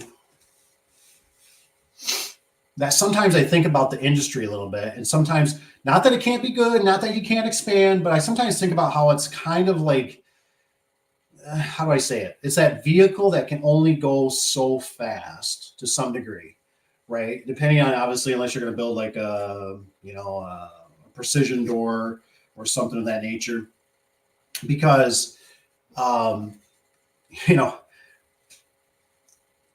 that's how you got to think about it, right? You are not the first garage door guy. I was not the first garage door guy, and I won't be the last garage door guy, right? There's going to be somebody else that comes in, before me or after me or all that good stuff. And then the problem is you're going to find, there's always going to be somebody that, there's always going to be somebody higher, and there's always going to be somebody lower. It's kind of like they always tell you, right? There's always somebody smarter than you, and there's always somebody dumber. It seems like sometimes there's a lot more dummies out there. But it's just something that's the nature of the beast, But yes, I totally agree. You got to, do your own calculations and stuff like that. Pull this off. This phone. Perfect. Dun-dun. Another red one.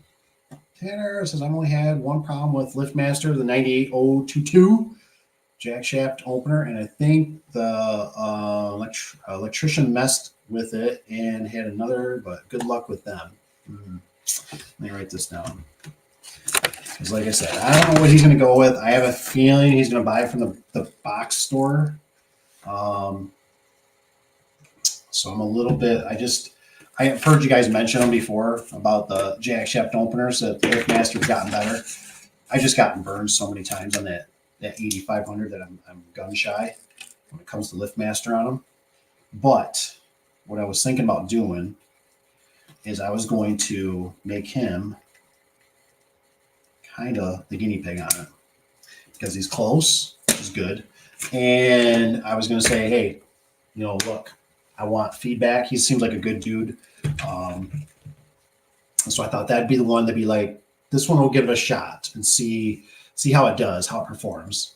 Don't know when, because obviously he's got to buy them, he said, but Rusty's got Tanner. I have no problem with them except for one wall button causing unwanted opening. Man, that's crazy. Rusty's talking about that too. I think Papa Tony was talking about that too, about random open. I mean, what's going on here, man? I don't think I've ever had a random open on any, I guess maybe I've gotten lucky. And I mean, I guess well, no, you couldn't. Not on these newer ones, right? Yeah, even if you staple it too tight, if it crosses the wires, because you can't touch the wires anymore together. So because it's got a circuit board in it, I mean, what the hell is going on with these random openings? Only time I've ever had random openings was always I've had stuck buttons on semis or in people's cars, right? They get stuck between the seat, right? And you're sitting there holding the whole time. So, but then the door normally will like open and close and just do random things. They'll shut it off. I've had that, and I've had light bulbs. Light bulbs have been a real big issue, but I've never had a random opening on like where I'm like, I got to change out the wall button. That's the problem. So I'm just curious. I'm getting 16x7, the Victador, and a 10x66 tomorrow. Nice. Can't wait to see that. That one get installed. What is it? Is it going to be, I wonder if they're insulated or non-insulated, Mr. Tony. Dun, dun, dun, dun. Tony! Ooh, what's the warranty on the Victor? Ooh, that's good. Whoops, I think I skipped one here. So Eric says, I like Genie Jack shafts, but I feel Tony is probably going to get with LiftMaster. But if you do new construction with jack shaft, new construction, I don't think these have high lift in them. If you do new construction with jack shaft, do high lift. I don't think these do. I'm pretty sure they're going to be standard. I think it's 16x10. I think it's 12x10 and like a 9x10. I think is what it was. I'm guessing they're going to be standard lift. So, if you got any more input on that, Eric, what you think? If you were like, would you go with the Genie? I think Genie. I never installed really the two. The one guys did it up north, and it was for a builder guy that I actually personally know, and I know if there was any issues, he would have called me directly. And just crickets, you know what I mean? And I'm really glad because he really wanted them. His parents wanted them. It was for their new home, whatever. But I remember they were doing that, like that jiggle, right? The Genies kind of when they bring it down, and stuff. Goofy. I mean, that's the stuff right there that those are things that make customers call, do all kinds of weird things. So, but I'm willing to give LiftMaster a shot and see how they hold up. Are they giving us so as the 98022? These damn numbers. Do they give you like a light? Because I don't know if he's got an outlet somewhere else for his light. So like, of course, for my mother-in-law's, right? They got their lights on the back wall. I don't know if I like that. I mean, they're kind of back there just hanging out. They light up, do weird things. They just seem so awkward. We're just got no plumber butts. No plumber butts. Get plumber butt. You gotta get the big bucks. Dave, did your nephew Caleb finish that job? I don't know if he finally put some weather seal on that or not. I gotta get with him on that. That's a good question. Because I've been wondering that one chunk of angle. Hopefully he got it wrapped up. I'll message him. I'll let you know, Rusty. I'll let you know. I'll check with him this week, see what he's got. Dun-dun. He's supposed to do another one. I don't know when. It could be a while still. And I was just like, okay. It's like, let's do better preparation this time. So please contact me for anything. Pictures. I will come out. We'll detail it. We'll see what kind of product they're using. Like, let's not fumble the ball like we did this last time. because that was a bad fumble. It was kind of weird because like the guy there too, I warmed up to him, but he acted real pungent. You know what I mean? Like he was just like, I'm pretty sure he was younger than me, probably at least by like 10 years. He just really acted really like, and I was like, I don't know why he's moving that spring pad. I was like, that's thing because it's not mounted to the metal. Okay. I said, this should have all been, and he just acted like, I'm like, just saying it. Like this wasn't done. Like, and I was like, what's up with the low headroom? And he's like, that's what they told me. And I'm like who?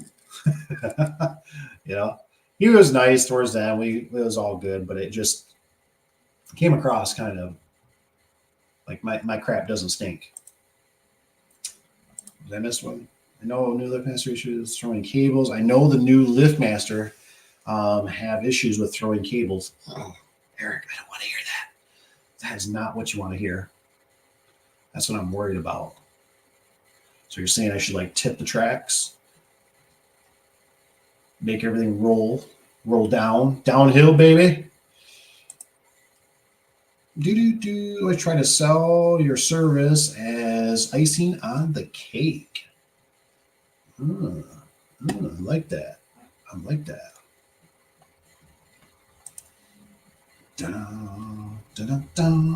Rusty's got Dave. The wall button is known causing of it. Is a known causing of it. The bad part was job was an hour from me. It's always the far away jobs. Always. It's always one of those things where I'm always like, when you get those jobs, I have to always constantly tell myself, no. And it's really hard, especially when you're trying to generate money. You're trying to, you sometimes want to be a yes man. You want to whatever. It's so hard. It's a builder, right? We had one. We've done work for them, and we've had them do work for us, a security company in town. And I remember he called me direct. And he's like, we got a job that's going in, it was Traverse City, Michigan.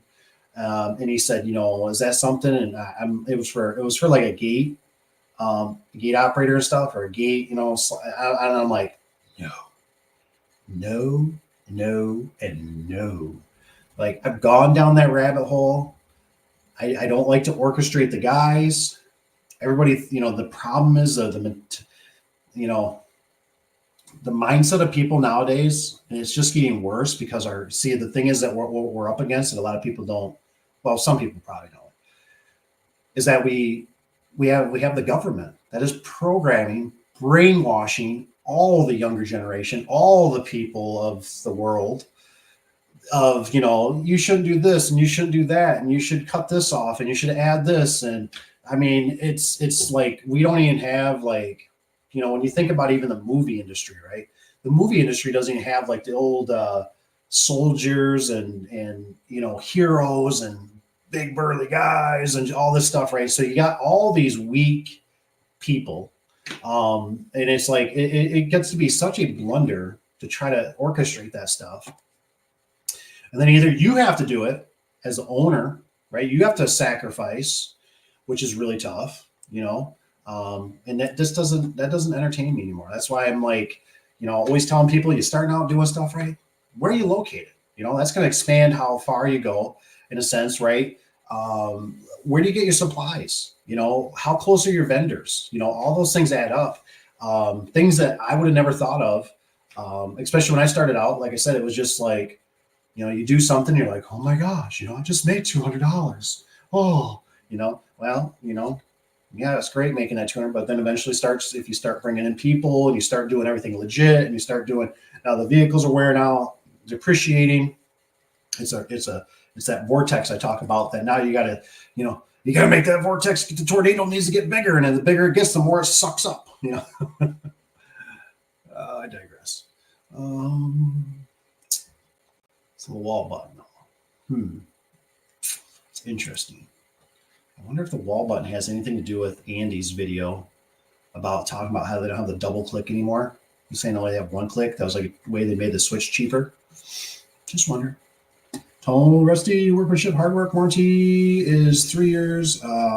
Paint finish warranty 15 years on low end, 25 on other. Tony, where the hell did you come up with this? What is this? Workmanships. Hardware warranty is. I'm sorry. We're talking about, okay, the service spring door. Workmanship hardware warranty is 3 years paint finish. Okay. 15 years on the low end, 25 on other. Nice. Nice. I don't know about you guys. I don't really get hung up on the whole warranty stuff. I just try to stick with like a good product that doesn't give me grief. All that stuff, right? We all have it, right? You go to the store, for $10 more, do you want to get a 3-year warranty? No. Especially I always remember when I go to Harbor Freight, they always try to get it. And I always tell them, I say, the workers are going to lose it before we ever use the warranty. I said, it'll get lost, it'll get stolen, it'll get left behind. I was like, okay, but blah, blah, blah, blah. They always try to give you something. Just provide me with a good product that stands up for at least obviously three plus years. You know what I mean? Like something that, longer is better, and obviously a good product. All the stuff, the quality control going out the door is so important. So important. We are lone wolves when we go out there. When we got to go in our trucks and put this stuff in our trucks and depend on it all being there, there is nothing at least I don't. There's about nothing worse. Well, there's probably two things. Damaged door that's unforeseen or whatever. Maybe they hit it or just whatever, or it comes that way. Damage on the door or the hardware box. You don't have all your pieces. Man, there is nothing more, especially when it's a sealed box. It's one thing that you were the dum-dum, or I was the dum-dum that forgot the torsion tube, or forgot the springs, or forgot the weather seal. That stuff, whatever, is what it is. It happens. But when I open up that damn hardware box and there's something missing, could I just stab somebody?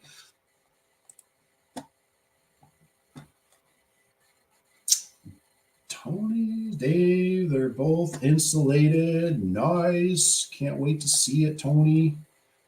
What color? I didn't get color. Color's a big one. Hey, white, pink. What color? Tanner, you can have it. Had it on opener. Do it 2 years ago. Called was it Phenomena or Python operator when you run the power wire and wall station wires too close together. Okay. Okay. So operator. Okay. So it's when you run the power wire and wall station wire too close together. Ooh, I don't like this. So basically keep my wall button wire away from the power. What the hell, man? That's so silly. That is so silly. That's like the stuff I've dealt with back in years ago when we dealt with phone lines and stuff like that for gate operators and communication for the people to talk, right? Talk boxes and stuff. And you never ran your high voltage with your low voltage stuff. That's just silly, man. That just drives me nuts. That drives me nuts. I don't know, man. I don't know. Maybe I'll get lucky and he might say, I was going to go with these genies because I saw them at someplace. I'm like, that's right. Just buy those genies. That's a good call. Yeah. I mean, I kind of like to try the LiftMaster out, but I tell you what, I feel like LiftMaster has so many ghosts in them. That's just me.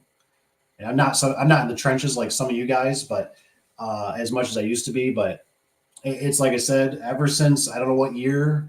If anybody knows what year did we had the 3265s. We had the ones that are 2265s because you guys correct me on that. So it was 05. What did that go up to? 08, 015, something like that. I don't know. But man, all of a sudden it was like, I remember when they came out with the new, the programmer ones, on the board or on the back of the head unit. That's when I started experiencing, light bulb issues, curly Q light bulbs. That was a big problem. We had, I still never understand the whole, does anybody know what that's for? Is that for like if you stick a board under there? Why is it when you set it, you can't set it and forget it, right? It always travels another half an inch to an inch past that, whatever you set it at for the down limit. And then my other question is, I think I mentioned it on a video, but can you go back? So this is what's irritating me. I'm starting to deal with some of these newer Chamberlain, right? And so I go to set it, right? And I got it too far in the rail bucks or whatever, the change dragons, too much. That's too much. I got to go back through the whole damn settings again for the down. You know what I mean? Like I got to do the up because I tried. I thought, okay, I did its beep, beep, beep, whatever for up. All right, hit it again. Let me just do the down. Well, of course, the door only goes halfway up now, and then it goes down. I'm like, jeez, always. I was like, I got to go through all this settings again. I was like, am I missing something? So if anybody can let me know, please let me know. On the Chamberlain box store, trolley, chain drive, belt drive too, I guess is fine. So let's see here. Can I install? If it's standard lift, do a drawbar. Dude, I'm with you. I'm with you. But here's the problem. Customer already purchased the doors. They're Clopay. And I haven't got all the details. I haven't went out there and talked, blah, blah, blah. I've got pictures. And he's already got it wired up. I told him, I said, you're going to probably need, of course, as many times as I mentioned the spring pad, he already mentioned to me he's probably going to need to do something in the middle. But does he take a picture of it? No. He sends me the side of the which is fine. I can see the top. And I was like, okay, the jams are all built out. They look pretty good. I said, you'll need to probably do a center pad for your spring pad. And I said, future opener. And he goes, oh, that'll be later because they're going to be like $500. He said, I'm doing jack shaft. And I was like, and then he's like, he took a picture. There's already an outlet there. Like I said, I didn't zoom in. I haven't checked it really that close to see if he has wires ran. So I'm kind of like, that's kind of a bummer if they're not. So we'll see. He just seems like he's going to be one of those ones that, it's a brand new house. It looks beautiful from the pictures anyways. It's sand everywhere still. But he's gonna want the jack shafts because that's where he's at. He already had a plumb for it, the wires, and that's fine. I mean, this is one of those ones, right? Go for it because you're just in love. Want it clean, right? Tony says, he's like, thumbs up, man. I agree. But what are you supposed to do, right? You tell them not to get the Ferrari. It's too much for insurance. It's too much maintenance. You need to go with the Toyota Highlander. And they still go with a Ferrari. You know what I mean? It's just because it looks cool,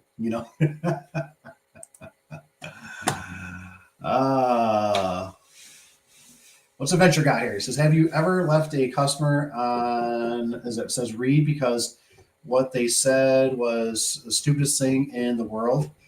Have you ever left a customer? I don't know what you mean quite by if you ever left a customer. I don't think I've ever, when I've been with a customer, flat out just kind of walked away. What I typically do for a lot of customers, I send them to my competition. The competition that I don't like, I send them to them. Why don't you call this person and call this person and call that person? That's what I do. And that's why it's also important for you, because you're listening to Uncle Dave, that you got to remember, just because, right? I had experience. I'll tell you a little story. We're a little late on the hotlines here. Oh, guess not. There's a few. I'm missing a few. But I'm going to still tell a story, right? Because it's fun. Why not? We had a commercial customer we were working for, a big chemical place, right? And I kept telling the guy that was in charge all the time. I said, his name was Dana. I can say it because he passed away. He was a good dude. Rest in peace. Rest in peace, Dana. And I don't know if the chemicals got to him. I don't know. A good dude, though. Slim, just a good dude. I feel sad. Anywho, his name was Dana. So I told him all the time, I said, Dana, I said, we do gate operators. Yeah. He always sit back in his chair. He had his office and that. And we always do his paperwork, fire doors and all that. And I said, you got to sue. I said, we can do your gate. Yeah. And I mean, this went on for probably 3 years. Third and a half, whatever you want to call it, right? Secretary calls me. Got a blizzard that day. I sent the guys out in my truck. I'm sitting around just basically doing emergency, putting out fires through town, right? Secretary calls me. I'm on the road. What's up? Hey, Dana called. Yeah? What does he want? Oh, he says he's got a gate problem. Wait, what? Say that again? It says it's got a gate problem. Why don't you look at it? What? I don't. Well, do you want me to just tell him no? Hell no, I don't want you to tell him no, but I'm just really, really confused that he called us on this day at a certain time, and he, it's a blizzard out, and he's got a gate problem, and now he calls us, and he didn't call me direct. Like, what? Like, no. So I go there. So I'm like, yeah, I'll check it out. Now I already made good friends with the not secretary, but the security guard there. His name was Josh. He don't work there anymore. And so I come in, right, do my sign in, got my hard hat, got my sticker, I'm all safety qualified, right? And I'm like, I go, did I say his name? Jason? It was Josh. I think it was Josh. Sorry if I said it wrong. I go, Josh. I go, why am I here? He goes, well, Dave, I'm not supposed to tell you this. I know. But me and you, we like this. I bring you cookies. My wife cooks. My wife makes you cookies. So we're like this. And he's like, the other company, they were here. And I'm like, they were? Now I know who the company is. I won't say names. I said, okay. I said, so other companies are, yeah, like a couple hours ago. Okay. Detective. So I go, why doesn't Dana call him back? And he goes, well, here's the thing. He goes, he did. He said they couldn't come back. They won't come back. He said they're too busy today. This is the worst thing possible, because that means it's going to be bad.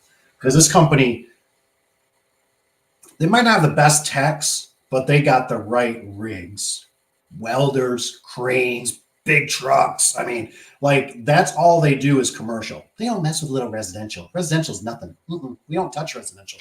They do industrial, commercial all day long. I'm like, oh my gosh. I'm like, okay. Super Dave's here. Super Dave to the rescue. Super Dave can handle this. They couldn't do it. This is a time to shine. Man, I get over there.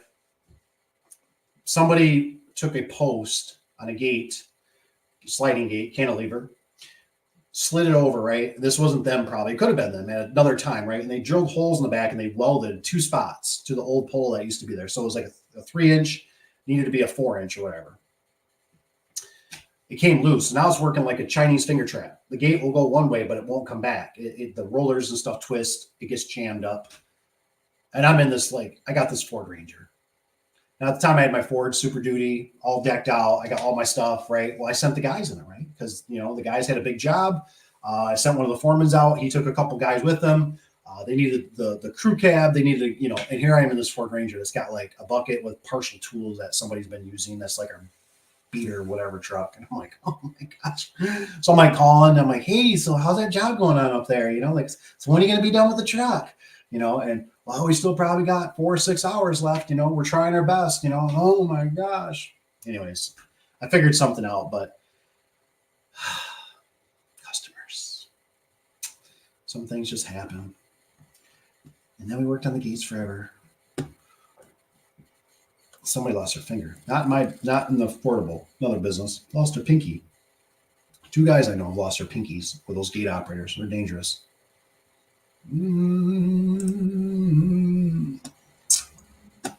I would just replay. What do you mean? Air Scott. Tanner, he says, I've heard about the kilos, but I'm assuming they did not pick the correct track or lift settings and beginnings of the settings of, so the settings. Look out in the settings. It must be. I have not had one yet throw cables. Ooh, good to know. So there's settings on it. Okay. I'm learning. This is good. Tony's got not to piss anybody out Cheerios. Anybody's Cheerios. Oh, to piss on anybody's Cheerios. Oh, got it. But I put Jack's on standard lift all the time. He says, what is I cut angle the horizontal, so back is about 6 inches. Ooh. Want forward push. Nice. That's what I figured. I figured I'd get a little slope to it. Just a little. And they call me out. I say, that's just the way you're going to want them. That's the way you're going to want them, buddy. It's always on a jack shaft opener. That's what I figured. Just give it that extra little, like obviously it never made sense to me to some degree, like just make the door balanced, for spring tension. Because I always remember people, I've worked with guys, and that's fine if you do it. I mean, whatever works for you, boo. And they'd be like, I'm gonna leave it heavy, you know? Now, like the other door, that video came out. I did have to make the door a little heavy because it needs to fall down in the track because it just was being a nightmare the way it was pushing for that low headroom track. So sometimes you got to do certain things, but people always, I remember like they just, I make the door heavy. So, and I'm always like, that doesn't make any sense to me. Like, why would you, like, I've had numerous guys always tell me that I'm gonna make the door heavy because it's a jack shaft. That way the cables, will stay on. And I'm like, you're turning the drum, you're turning the shaft. Like the openers turn the shaft. So like it doesn't matter. Like the biggest thing, the door needs to fall. The door needs to keep going or needs pushers or whatever. It needs to go with stay taut. Sorry, jack shaft residential. Opener. Eric Scott, I've never heard of any issues with new modern openers opening themselves automatically. No, isn't that weird? Like I feel like this is the second or third time I've heard of it. It's always the old ones with wiring issues or radio interference. Yeah, I know. I think it was Rusty, and I feel like there was one other one that was telling me about this, about this weird random like the wall button, and I'm like, what is going on? Like, and I thought it was a cable, or I'm sorry, a staple, but that doesn't make no sense because you can't touch the wires anymore. So, I guess the staple could still mess things up, not the right voltage, but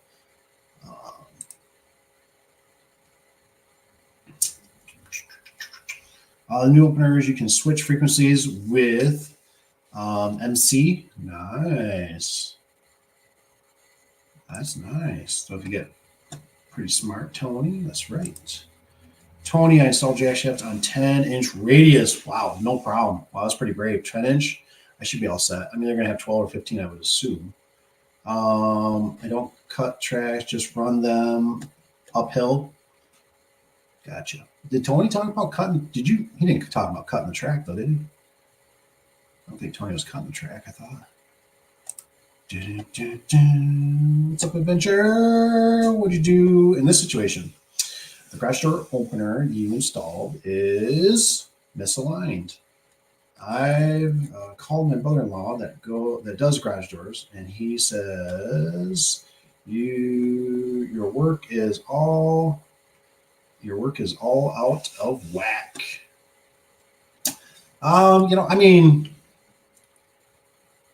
Misaligned. If you're using perforated angle and you got the room, there's circumstances that just things don't allow it so much. Focus on me. But if you use the perforated angle, typically you can you can adjust that, and that's not a problem. And a lot of times, like there's different ways I do it. I never really a set 100%, but like a lot of times I'll bring the door up, and then I'll have my stuff loose, and that's where I'm sighting. I'll sight down the door, where the center stile is, and get my stuff moved over. I've actually sat the opener on top of the door if it's got a strut, depending on the door and the size and situation, to make my adjustments. But a lot of times you make your perforated angle a little bigger. But obviously if you ain't got the room and it's a little bit off, there is wiggle room in there. You just don't want nothing binding. So you do what you got to do. I'm sure I'm like most people. We are looking. We don't want to get a call back or the customer go. So like Tony would know, right? Tony had a situation with a customer, the roller popping, and now the eyes and the customer is focused on it. Tony knows about it. Now you're losing sleep. You got to go back out there. You don't want that where somebody's like, I've been looking at this. I've been sitting in my lawn chair out here having a stogie, and I realized that the opener's off. Would you come out here and take a look at it? And you're like, I know why, but okay, yeah, more time, more money, no problem. What's up? Motion has got 1998.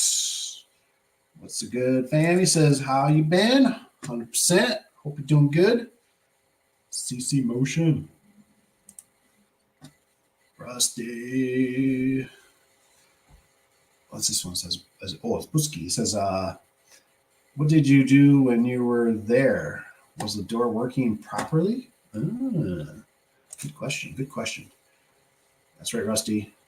Definitely want it uphill. That's what I'm going to go with. I'm going to go with uphill. It's kind of a bummer because I know it's going to be a bigger garage. So I think the ceiling is going to be all the same. I think. Hopefully the ceiling's all the same. So I can just cut everything the same. I can just keep everything uphill a little bit. Nothing looks, like I don't want nothing. You know how like track it, like when they're next to each other, but you can definitely tell you're like, what the something's going on with the track, man.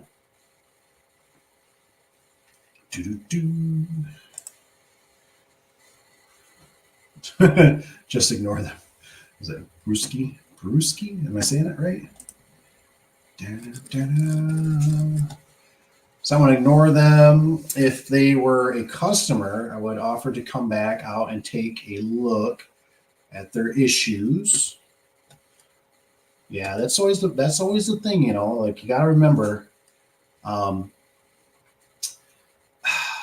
saved a clip somewhere. I got to bring it up sometime. I got to memorize it. But like when you're like the end provider, you know what I mean? That's why I think it's a little easier. Just my opinion. I think it's a little easier, obviously, to be a distributor, right? Because if the product fails, it's not on you. You didn't engineer it. You don't warranty it in a sense. I mean, I know they have their own problems, but you got to remember, like when you're the service person, right? When you're going out there, I mean, you got all the time and the traffic jams and the vehicle and possibly an accident. But you got to go out there. These are things. That's why Rusty knows, Tony, Rich. I mean, a lot of you guys, Eric probably. It's you go farther away, and you have a problem. It seems like that's when it comes back to bite you. You know what I mean? It's like, and it's one of those things. I'm sure you guys are like me, where it's like, done this 100 times. And it's like when you get that phone call and somebody goes, I got a problem. You're like, there's no way you got a problem. I ran the door 10 times before I left. I oiled everything. I'm the one that installed it. I ain't no rookie. And, there'll be something. And then you go there and it's like the cable's off. You're like, how did that happen? And then maybe the kid comes out and says, oh, did my mom tell you that she stuck her broom under there? And you're like, what? You're like, I just drove all this way and she's trying to get a free service out of me or something, And I'm sitting here like gonna lose sleep tonight going, what the hell did I do wrong?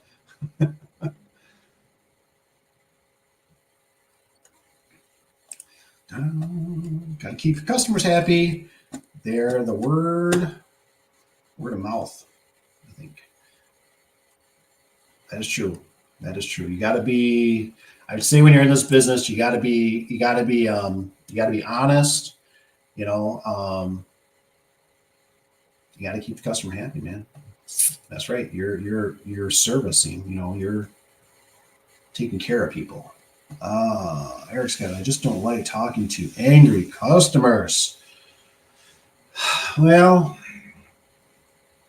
some people, so like with the angry customers, the way I look at it is I try to catch them in the front end. That's how I always did it. I don't know about some of you guys. Some of you guys are answering your phones, I'm assuming. You're kind of the secretary. I've done it enough years. I can almost tell you. I got so good. I could almost tell what size. I could tell if it was a 2-story, if it was going to be an attached house, if it was going to be kind of like messy, clean, especially if I knew the address, I could always kind of knew that area because you start doing that when you service. But if I started getting a funk, right, something just started smelling little funky with a customer, I just pawned them off. It was like, boy, we are really busy right now. You know what I mean? Because it's like if they're already giving me crap. They're already, sounding frustrated, especially if I tell them, it's like, could you send me some pictures? Right? You get, okay. Here's the thing. We are completely fine. We are really busy. We really don't need your business. I don't need this in my life. You know what I mean? We are professionals. We've been here for years. We got the truck, the location, the secretaries, the crew. That's fine. If you can't, and then like I said, unless there's good reason. But typically I can tell right away, hey, I got a problem. Okay, what's going on?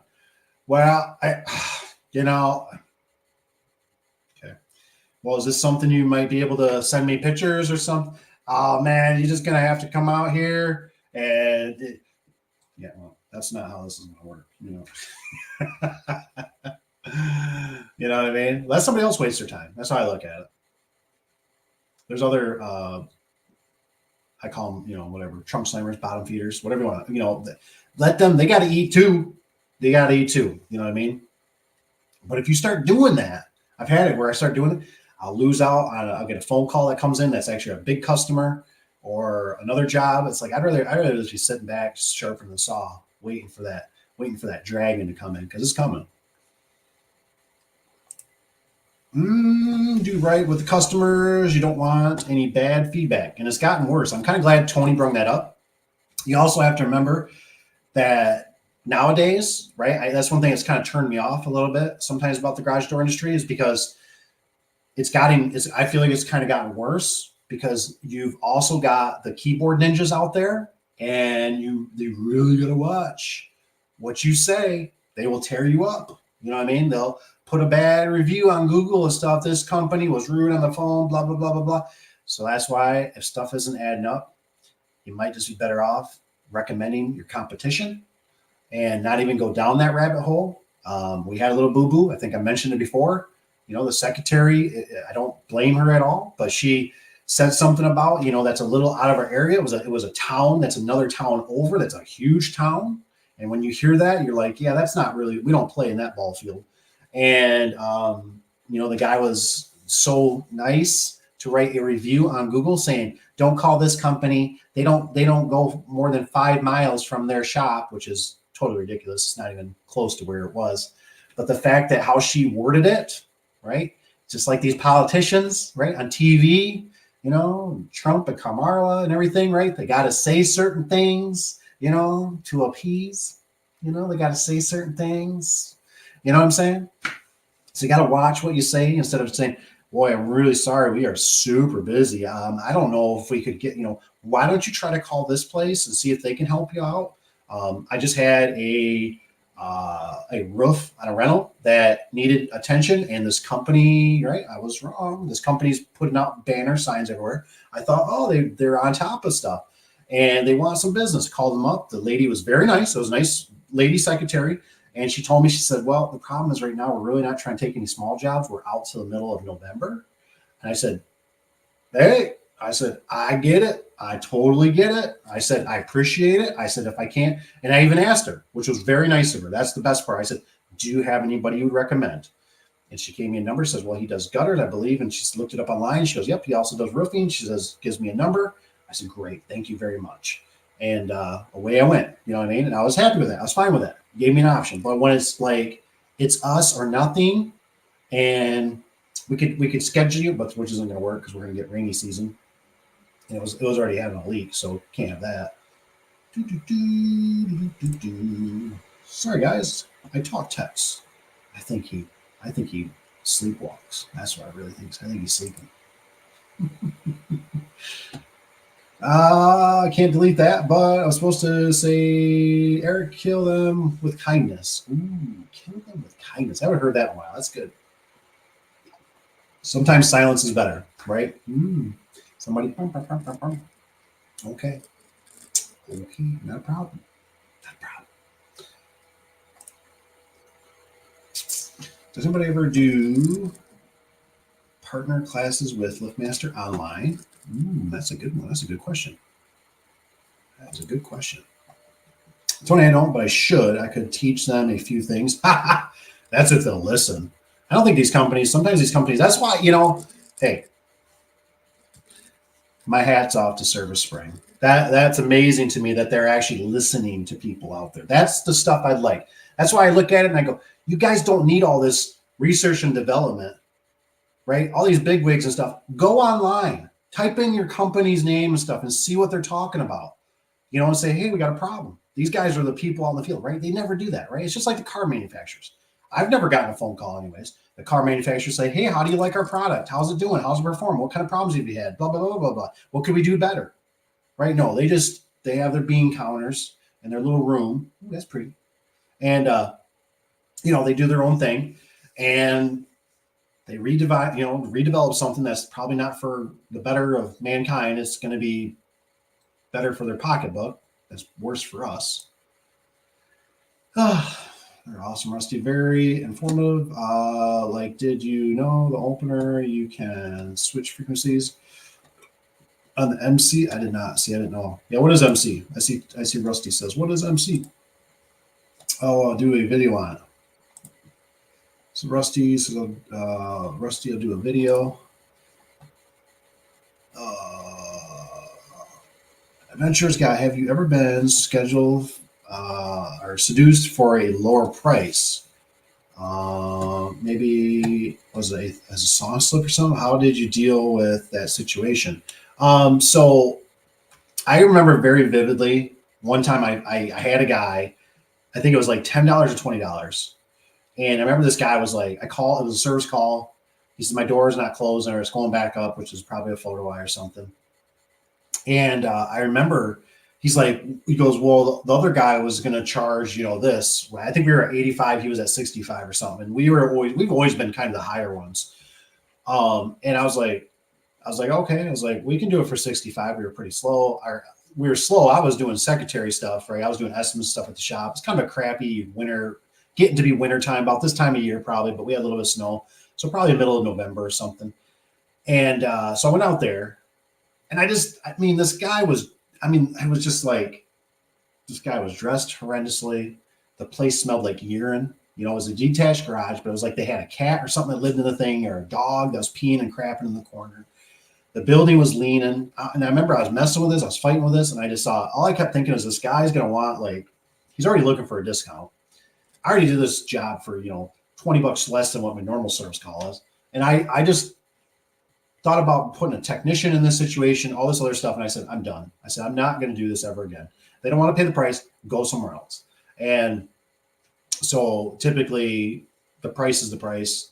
I'll work with some of the commercial guys a little bit, because you're always trying to problem with commercial too, is you're always getting that they got to get 3 bids and stuff like that. You always got some slick Willie is trying to slip in there.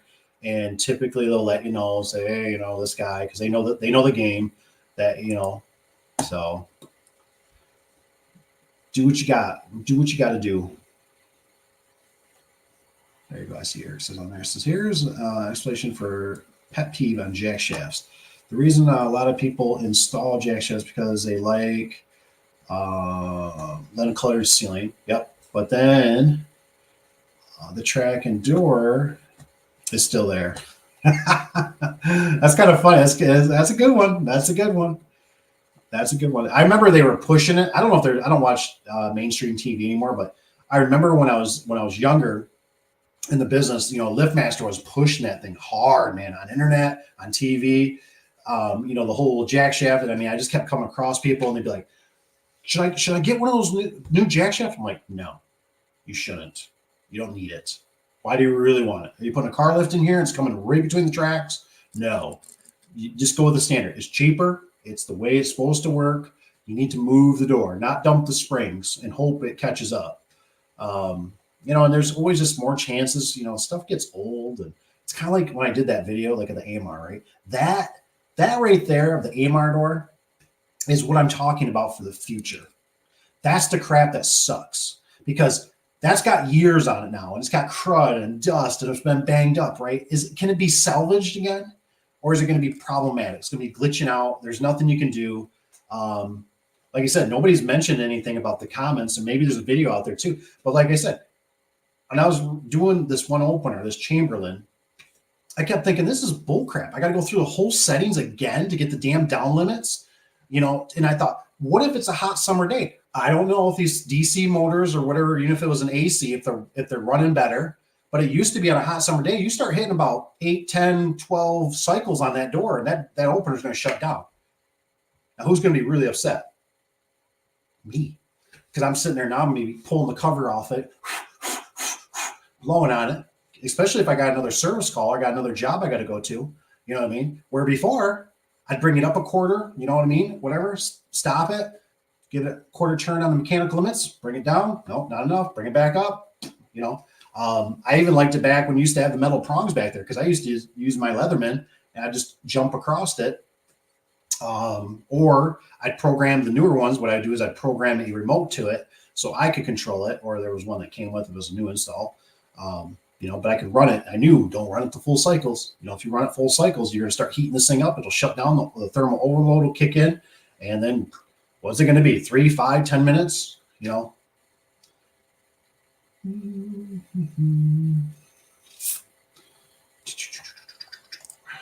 MC's multi-code. I don't think no LiftMaster is going to be using multi-code.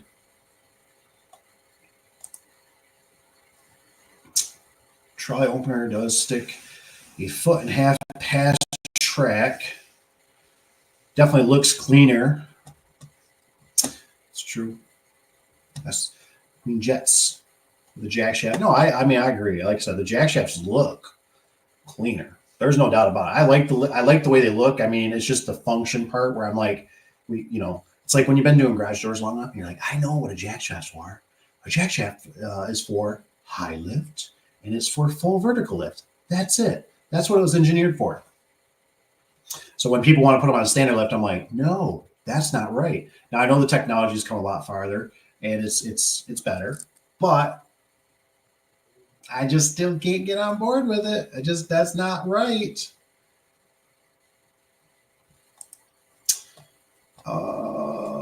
Eric's got, what's Eric got here? That's just my opinion. So Eric's got Venture. You guys are all good men. Be safe out there and make that cash. Appreciate it. Chase those dollars. Gotta get those dollar bills. Make that money, make baby money. Tony, Eric Rusty says, I'm talking about the MC. If you notice on the new openers on your remote or after the number, it says MC. On those newer models, you can change the frequency in case you're having issues. That's crazy. And that's a good idea, but it's just kind of crazy. Like, why do we have to do that? Like that why don't they have something that just works? Just work. Tony, I never heard of that before. Thank you. He says, I will look into it. Yeah, I didn't know it either. So I got a few things I got to be a little cautious. Don't run the wall button too close to the power. Wall button might have an issue. And if you've got weird frequency stuff going on, you got to do something with the MC.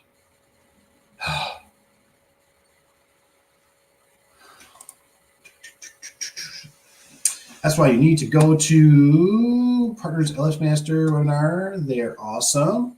Oh, nice. Or what you got to do is you just got to be at Papa Tony's YouTube channel, and he can teach you stuff. Let him watch. He can go do the 15 to an hour or whatever they do seminar, and he'll give it to you in 5-10 minutes. That's what we want. There you go, Tony. I'll do a video on it tomorrow, maybe tomorrow night, since I got a busy week. I get that. Double check this.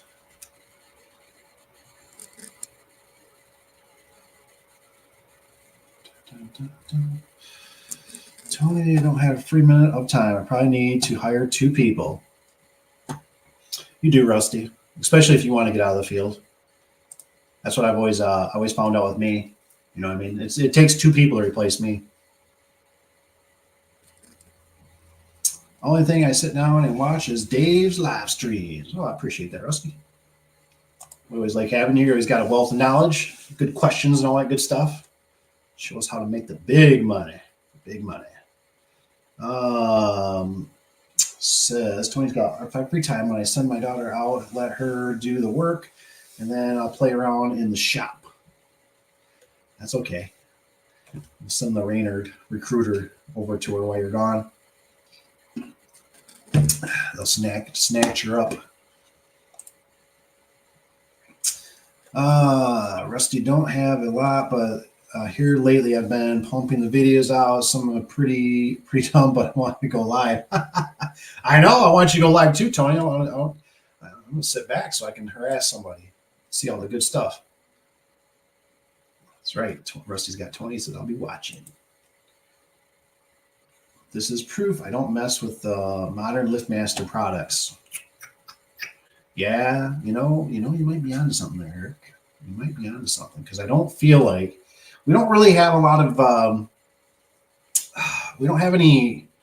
I mean, besides Eric, I don't think we have a lot of genie guys. You know what I mean?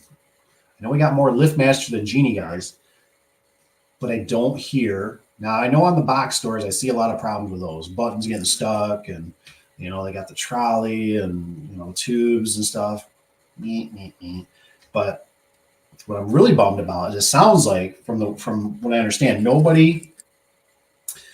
I don't even know if you can get the screwdriver from the box stores, Menards or Home Depot or Lowe's. I haven't done super duper investigating on it, but what I've been kind of hearing from some of you guys, they don't offer it, and I'm like, oh no. I'm like, man, at least Lowe's used to have them. Those are my go-to, man. I like those.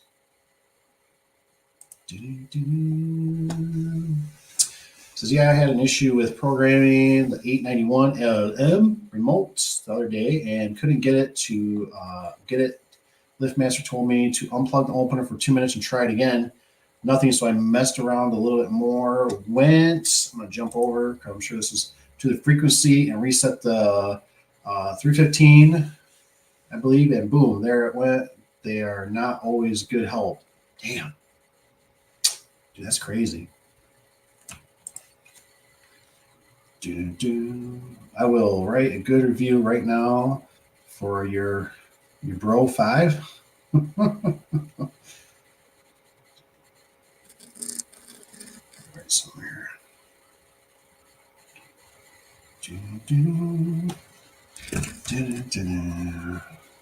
Let's go back here. What's this got? Oh, oops. Frequency 315. Got it. Right. Who you gonna write a good review for? Who you gonna write? Tanner, which model opener? Ooh, that's a good one. Tony, Rusty, it's all new stuff. Anything with the MC behind it. We're learning. We are learning. This is good. This is great. I wonder if I can send you invite. I got one coming up with LiftMaster. That'd be kind of cool. I wonder if you could. I don't know if you get in trouble. Tony, could you video it? That'd be kind of cool. That'd be something they could put up for content. I know I'd watch that. It'd be pretty cool. I don't know if they have a problem or they got something to freak out about that. Real research and development is asking people how they could improve, and the development is making those improvements and nothing else. Oh man. Oh, world we're living in. I never had a problem with remotes, so I guess it went unnoticed. Yeah, that's probably how I'd feel about it too. I wonder if if Tanner had a problem, I wonder if Tanner ever noticed anything that was different that would cause that problem.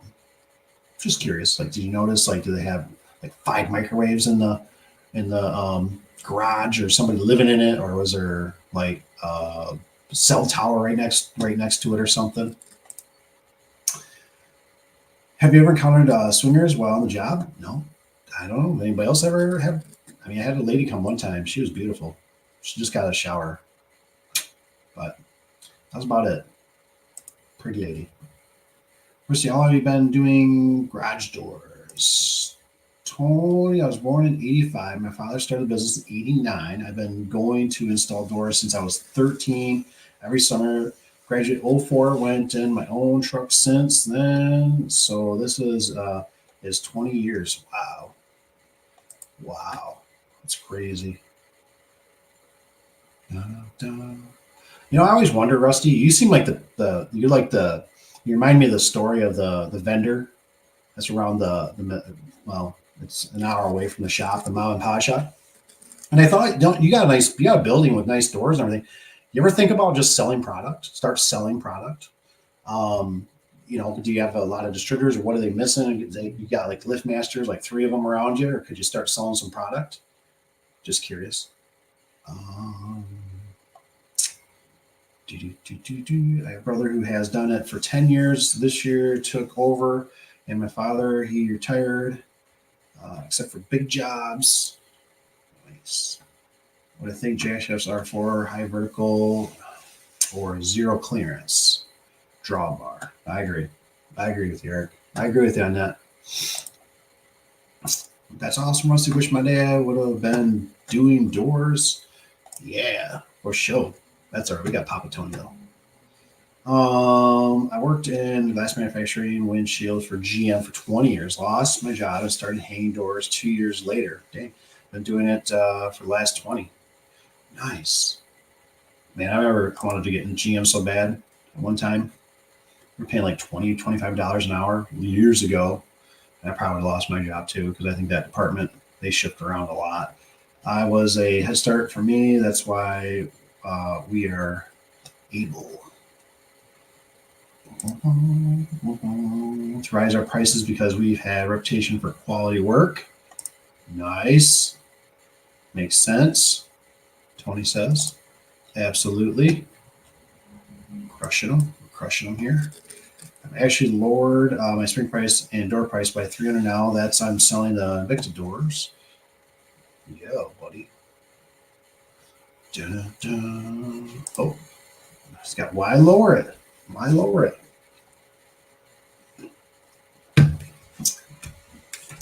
Yeah, it's pretty nice. So you get a little bit of a extra chunk on there of money to mess with, at least, especially if you got to do something too. You know, so like I remember years ago, right, when I was doing my bids, you know, in our area, right, competition's fierce. And I started going to these jobs. I got to like about 3 or 5 or 7 jobs, and I was getting irritated, man. I was like, these people are like, you know, they were like, you're $200 higher than the other guy.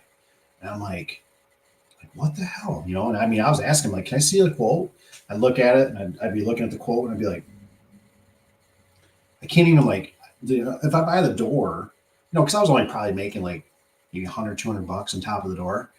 I'm like, I'd be doing this for like $50. And I'm like, I can't come back for a service call and stuff for $50. Like, and come to find out, like I said, there was those different tiers with your vendors, and I was at the highest one.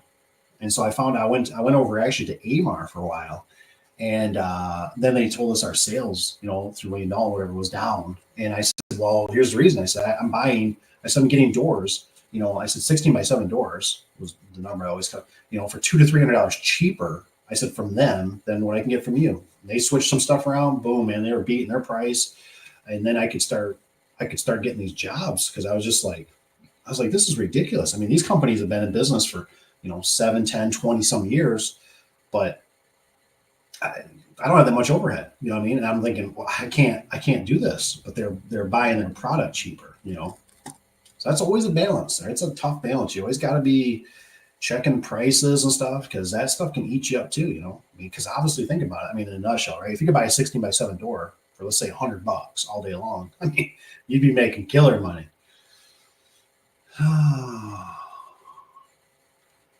Tanner says, no, just a normal shop, nothing out of the ordinary. I did have a small issue Thursday with a wall station. Going back to the operating screen saying F80, something about no display, but after trying a few times it worked. It's got that ghost, man. It's ghost. I'm telling you. That's what I'm telling you. I am telling you. I don't know what year it was, but when they got rid of like the 3265, the mechanical limits, I just, the LiftMaster always feels like it's got ghost. At least with the Genie, it'd give me the red light of death. You know what I mean? Like it'd lock up, and that light, the red light would just come on. And you're like, what the fuck? You unplug it, count to 10, plug it back in. You could count to 1,000,000. It didn't matter. You plug it for 10 minutes, have coffee with a customer, come back. It's still the red light of death. You know, at least we were done. You know what I mean? But the LiftMaster was, you know, like I still remember the photo eyes. Like I remember like the customer saying my garage door won't close, you know, and I'm like, okay, so I go to push the button and it wouldn't work. But like when I would cross the photo eye, it would click them back on. And I was like, well, I was like, maybe this is like a cost savings thing or something, you know, like everything's trying to turn green now, right? So I thought, okay. And then I'd run the door. I'd sit there and wait. They wouldn't click back off. And I was like, why did they click off in the first place? And then sometimes they work, sometimes they don't. Sometimes we try changing photo eyes. That wasn't it. So we changed the head unit out. It was like just weird little ghost, that's just, I don't like that. I don't like that. I like it when I just like when things work. Dave, there are only door companies. There are only door companies who install around here. Everyone buys direct from manufacturer. Oh, see. So I'm glad Rusty brought this up. So like that mom and pop shop, right? So that guy, his dad was the one that used to do all the service, and then he started. But what his niche is, and I've been seeing more of a demand, is for the startups, right? So the guys that are just starting up, that actually got their business license and all that, they need somewhere to go.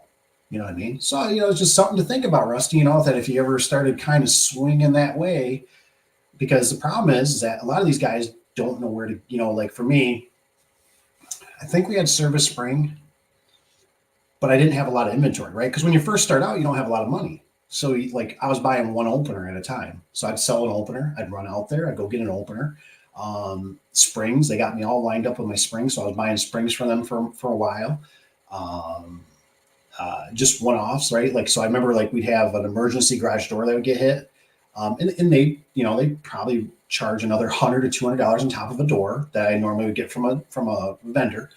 But the convenience of being able to go there and get it was amazing, right? Because it was basically like having a warehouse that wasn't my warehouse. So I'd have a customer that'd smash the door and be like, "Oh, we're leaving in 2 days on vacation," and I'd be like, "Okay, it's just a non-insulated 16x7 white pan door. Hold on." I get a price. I might even mark it up another, $100, $200 or something. And they'd say, "Do it. When can you do it?" And I'm like, we'll get it installed tomorrow. And, we make that extra money, the convenience. So just something to, like I said, maybe if everybody goes direct, it might be nice for some of those, because you'd be for instance, for us, one of the guys I remember, he called 16 by, 16-inch dual track, low headroom track, got something smashed. And he was like, "You got that?" I'm like, "Hell no, I say I ain't got no 16-foot, low headroom track." I said, "Yeah, go fish." So that was because I was getting prices checked on spring jobs constantly, not getting them. And then I was said the other day that you were paying 31. I checked my price. I didn't realize Tony's got the price of paying. So he said I passed it on to the customer. Passed it on. Nice. Tanner, yeah, Tony, don't lower it. The company I bought out gets Haas doors at a better multiplier than North Central. Yep. But I keep the price the same and go to other companies and tell them that to get them to get the better price leverage. Yep, that's how it kind of goes sometimes with leverage.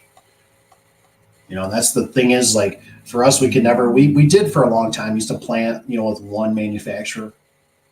I really like it now because nobody holds us hostage. Because sometimes there's manufacturer problems or there's defects or something goes on, and it's we can just move real quickly. We're real nimble. We can go with other vendors. But if you, sometimes you get in with them, you buy so much, they'll put you on their website, blah, blah, blah, blah, blah, kind of stuff like that. But like I said, we are so lucky. We are so blessed. We have so much commercial that we don't, we got the loyal customers. Really don't have to advertise. Really don't have to do too much. It just kind of slowly trickles in, and you pick up a residential here and there, and everything kind of works out on a good balance. But that's why sometimes being held hostage too, right? With those prices, right? You go to Amar, they just give you the price. You know what I mean? It's they're the cheap of the cheap.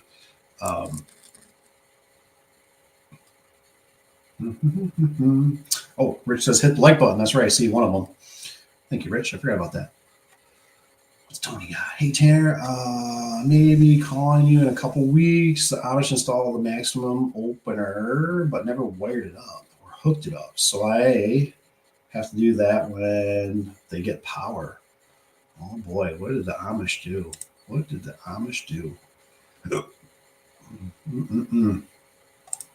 Rusty says, Dave, I couldn't compete with Lowe's and Home Depot. So that's the thing.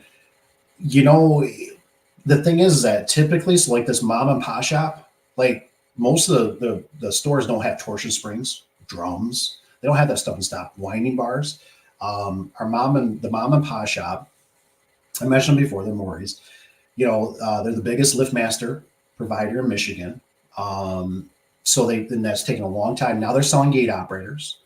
But they, you know, they kind of got like they got 10 by 10s in stock, which you normally are just not going to get from the box store. And so I just kind of feel like something for you to think about, Rusty, because you're the big numbers guy. So this is something that if you got the building and you got the nice show front and stuff, you could push, you could easily do it because you know how to work the numbers.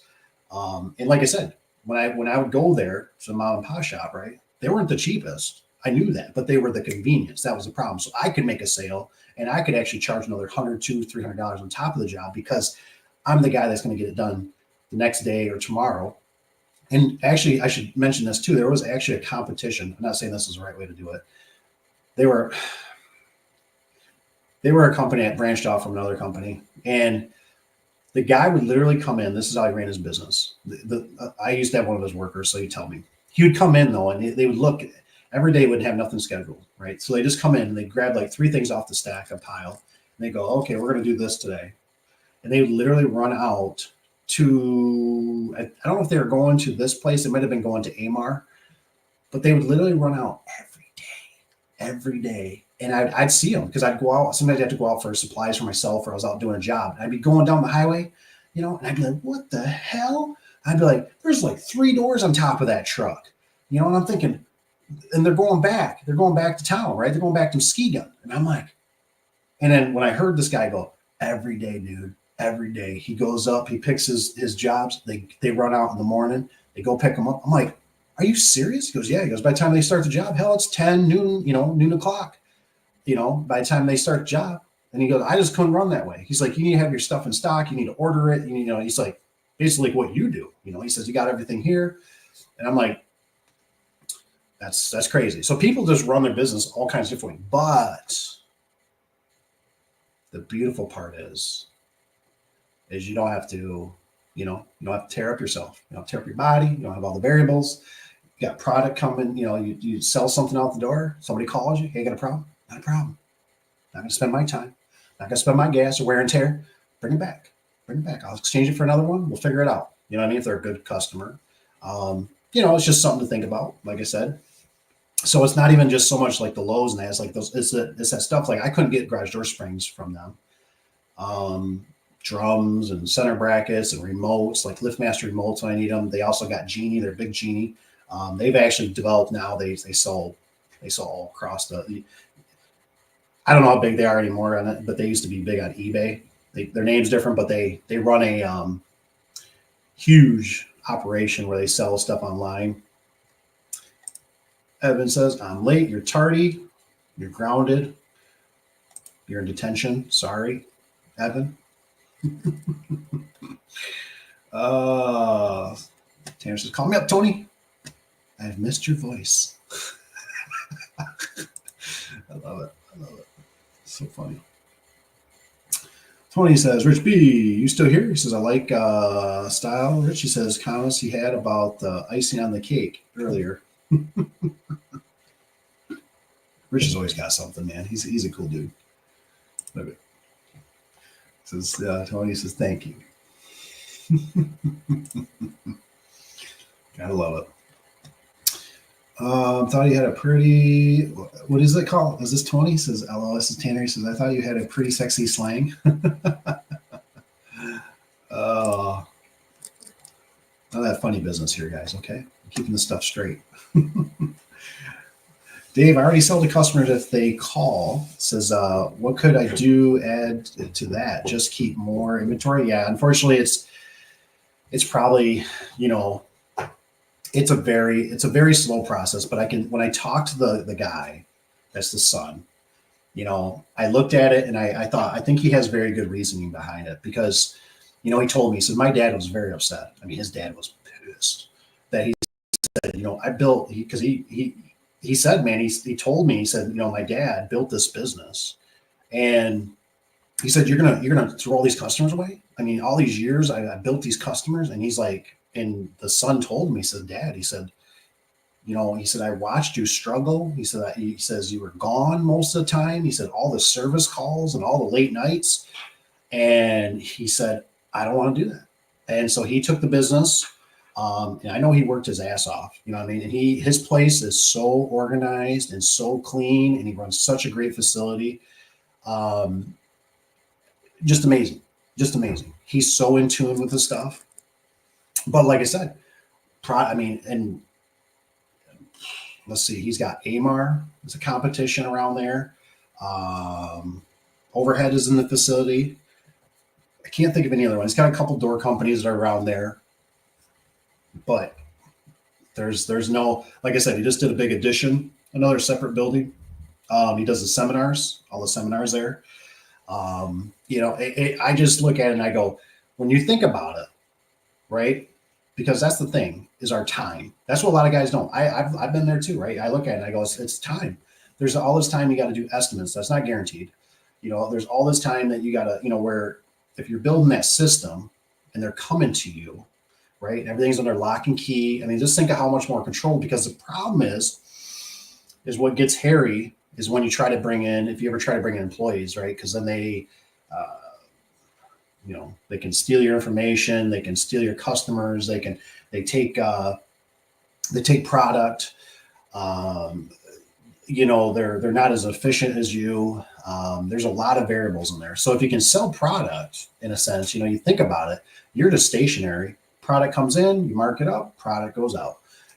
How do you think the distributors in that all get that big, right? So for us, at one point we were going to have Horman they ended up building a location over in a little bit busier city, but they were communicating with us. They were talking about actually using us and using our facility.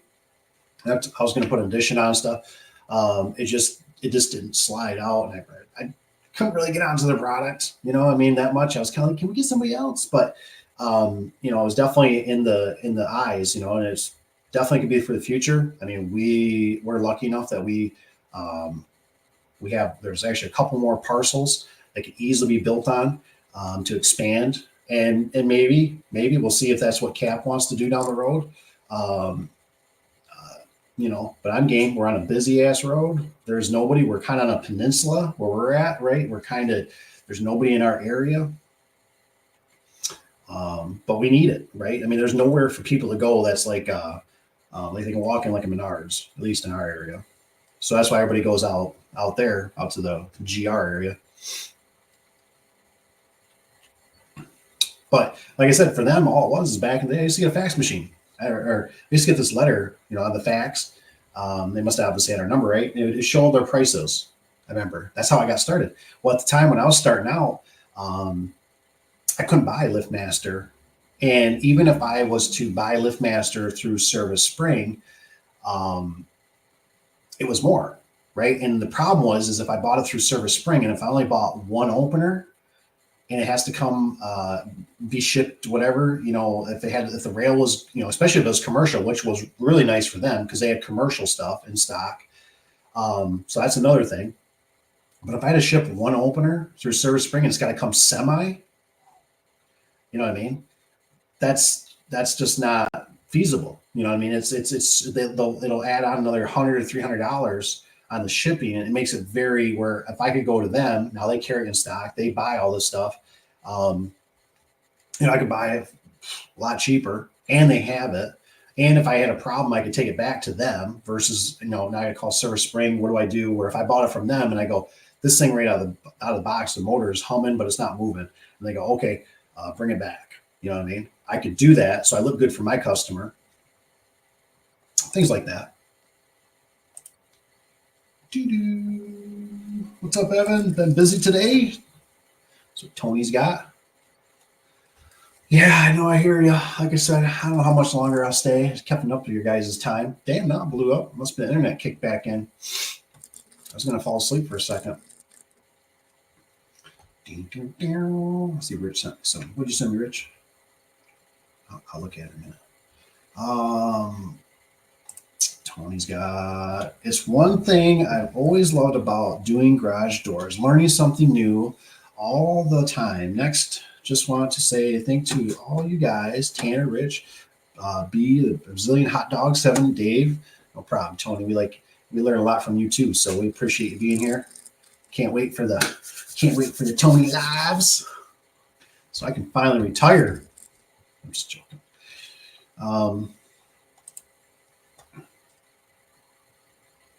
Love learning new things, and I have on this channel.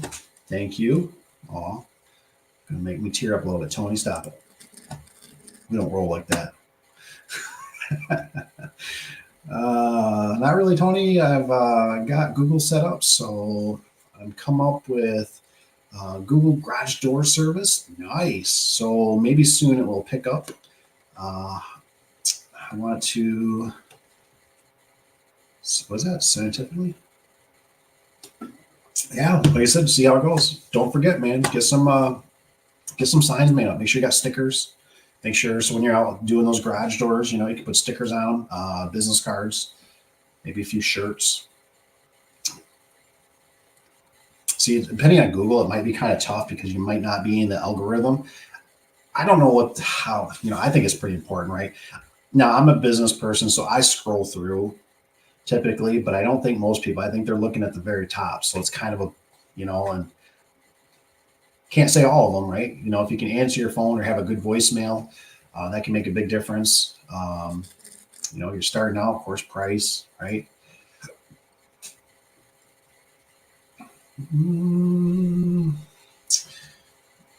But it always helps. You got to keep work on those reviews. Tony says, yes, he says, that's awesome, Evan. He says, get ready. Here you go. Heck yeah, man. Tear it up. Can I hire Evan to come over and do a couple jack shaft openers if need be? I'll hang the doors. I just don't want to do the jack shafts. I'm scared. I cringe. I'm assuming, right, we got the 90, 98, 022 models. The wall doesn't have to be flushed out. It's got the tab, I'm assuming, because it's drywall. Then it's like 2x4. So it's going to be up in that suspended area again. Like I'm programmed with like commercial, how commercial's got to be. The red steel needs to be about the same, or at least you got the chain to have some give in there. So yeah, I hope so. That's how at least the 8500 used to be. Had that little tab, right? That was your adjustment. You just pin that so that the opener wouldn't kick up. So I'm assuming they're probably doing something still like that, but we'll see what he gets. Maybe I can talk him into the Genie. Aren't the Genies more compact too? They're not so big. Those things are so big. Why are they so big? Is it because they can put a battery backup in them, or what? Man, those things seem like they're so tall and long. I don't know what the deal is. What time is it? We'll give it to about 9. That way everybody can go night and get Monday kicked off to the right. Everybody's got a good week. The weather's changing. I see the cold. It always happens for us around Halloween. I tell you, Halloween, it's like those darn trick-or-treaters. They always get whacked. Last year was snow. We had a lot of snow last year. Huge snowstorm.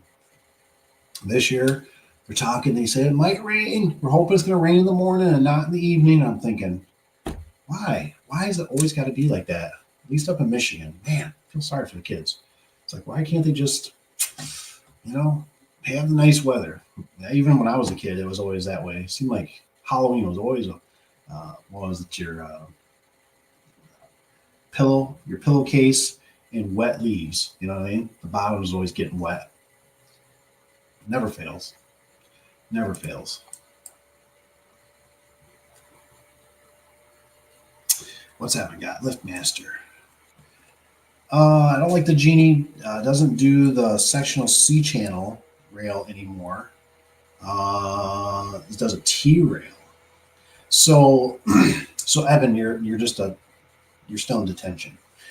But we were talking. I got a customer going to be coming up with they want a jack shaft, and I know what you mean. I apologize because on some of the videos I was mentioning about like if it was a genie, you'd be better off. But as I learned from you guys that it was the rails actually suck, which I remember. I just never did that many of them. It seemed like for some reason when I always did the genies through the box stores, it was most of them were screw drives. So it was always those two that weird clip, and you have to stick them together, and then you have to put a little clip in there for the screw drive. But I agree. I think that if you're going to go with a chain drive or a belt drive trolley system, I would definitely I'd go to Chamberlain. That's just me. I feel like they got their system down pretty good. But if you're going to go with the jack shaft on residential, I just feel a little more comfortable with the Genie.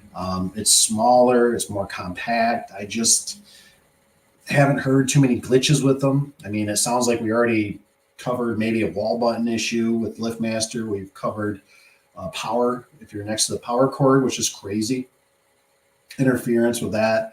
We've what else? Wall button, interference, and the frequency. You know what I mean? That's a lot of variables there. Already starting out of the gate here. You know what I mean? So in some of the 8500s, like I said, I don't know why. The keypads would quit working. I had two of them at my mother-in-law's, which is not like they're doing anything funny, but they would it's almost like I can't even say the battery died for sure. But they put a new battery in it, it would absolutely not remember it. So I had to be reprogrammed. I forget what else happened one time. I think one of the wall buttons died. Just weird stuff. You know what I mean? Just stuff that doesn't seem like normal wear items in a sense. Like it's just like, what? Why? Why is that happening? Like, why do I got to change the frequency? Like I remember LiftMaster years ago, I thought they had this figured out because what was it? Security Plus. I heard rumors. I don't know if this is true, but they had to change. Security Plus had to change the frequency because when airplanes were flying over, it was kicking garage doors open. Oh my gosh! Right. So that's why they got rid of the Security Plus. So I thought we had this kind of figured out, but I understand that maybe there's more LEDs and there's because I do know that Jeannie told me Wi-Fi can mess with stuff because we had a photo eye issue one time. And she was asking me, it was on the commercial side. It was, what's that lady's name? Gay? Is it Gay? She's a sweetheart. She's really smart. But she was mentioning to me about how she's like, it was like Wi-Fi, maybe the sun, something else. There was a couple other things. And I was like, no, I was like, it's kind of out here in the middle of a shop. So I was like, it shouldn't be a problem. But next week is going to suck at least Monday, Tuesday, Wednesday. We got my last Clopay job 9 of 11 doors. Oh my gosh, can't remember. Didn't provide the doors. Kind of sucks because it's for a school I graduated from, a bus barn. Oh man. That's a big job. Hope it goes smooth. Hopefully the jams are all good, not all cranked and twisted and all that. And he says, not for me, Tanner. I said, I'll be at my house in Florida. What a jerk. Why'd you gotta be like that?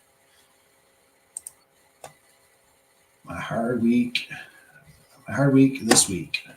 And he's out of here. He's gone, man. Gone for a little bit. I could have provided a much better door. A Clopay sent glass for full views and boxes. I have 3 24 by 14 full views to install. I have to install all glass in the panels. Oh my gosh, dude, that's some crap right there. No. Yeah, there you go. I agree I'm with Tony. Too heavy for me, Mrs. Tanner. It screams hernia. Heck yeah, man. I think this was part of it. Dumbest thing I've ever had to do. And quote the job. I already had to tell the GC is just tripled because the doors they provided, I have to install a glass that I didn't know about. Man, I feel like, you know what? I'm glad you brought that up, Tanner, because I feel like we did a car dealership.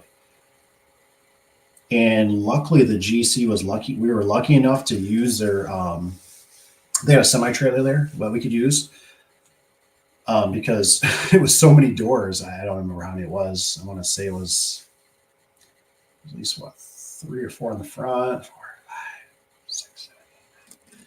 There's probably about it was either 10 or 12 doors. Um, all different sizes, and then high lift, and like it says, a car dealership, so they got their front and stuff. So those are like 12 by 14s and a 14 by 14 and whatever, all different sizes.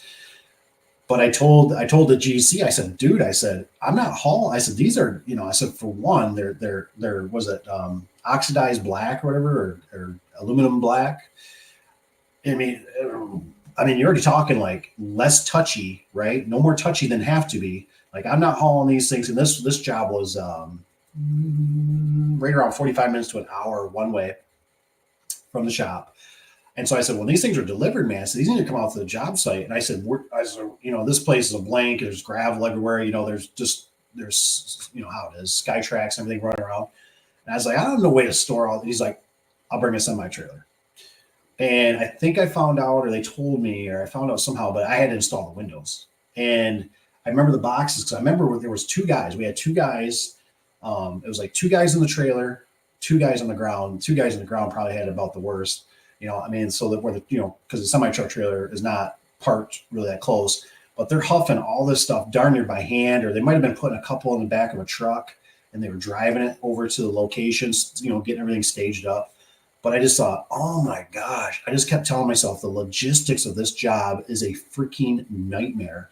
For one, you can't damage these doors. You have to be super careful. You have to install. Now you got glass. It's like this is not my job. It's kind of like how I get really irritated with bottom seal. Like bottom seal, garage door vendors. If you're out there, if you want to piss me off, make me install bottom seal. I cannot stand installing bottom seal. Bottom seal ticks me off so bad because I look at it and I go, somebody's in a nice. Granted, it might not be air conditioned, but when it's wintertime, I go, they're in a heated building. I go, put the goddamn freaking weather seal on the bottom, the bottom seal with the retainer, put it on the damn door. You know what I mean? Like when I got to do it in the field and I got to play with it and I got to put screws and that stuff just gets me where I'm just like, all right. Like I understand why we don't put hinges on, right? Because it's bulky, blah, blah. We don't put struts. I get that. But the bottom seal, put the bottom seal on. So I hear you. Then I was like, I think we had a couple broken glasses. And then it's like, I remember it was like, how do we get the glass? Do we have our glass company make it? Well, then it might be a different sheen. It might be a different glaze. It might be a different, so then we got to get it from them and then you got to get them shipped. And then since they're shipping only like a couple pieces of glass, you know how that is. And shipping, they're going to get destroyed probably. They have to put the clips in. You got to be careful. You break the clips. They should be able to get the clips, but we don't have no clips, any more clips. I'm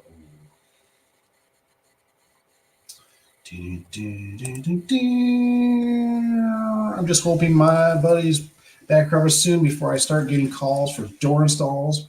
I'm going to be freaking out. Yeah, it'd be all right, man. Just pick out certain jobs, line them up. Just line them up. It's hard enough to get the phone to ring. Just line them up. Find somebody else. Put a thing on Facebook. Say, hey, I'll pay somebody. I just need a grunt. They'll come flying, especially if you tell me to say, I'll pay you whatever, 10, 20 bucks cash. They'll just come running in. You might make a good relationship with one of them or something too. You might have to kick a couple to the curb and hire a couple different people. So keep it real. Otherwise, I think I'm tuning out. Thanks for being here, guys. Been a little long, but it's been fun. Glad you guys were here. I'm heading out. I gotta get a shower. I've been working today. I'm grungy. I hope you guys have a good week. Thanks for being here. And if you guys got anything, send me a text. If you got anything, send me an email. I love it all. Otherwise, I hope you guys have a good week. It's good being here. Thanks for being here. We'll talk again soon. I learned a few things too, and I hope you did too. So remember, keep your fingers. Keep it real. See you guys. I'm out.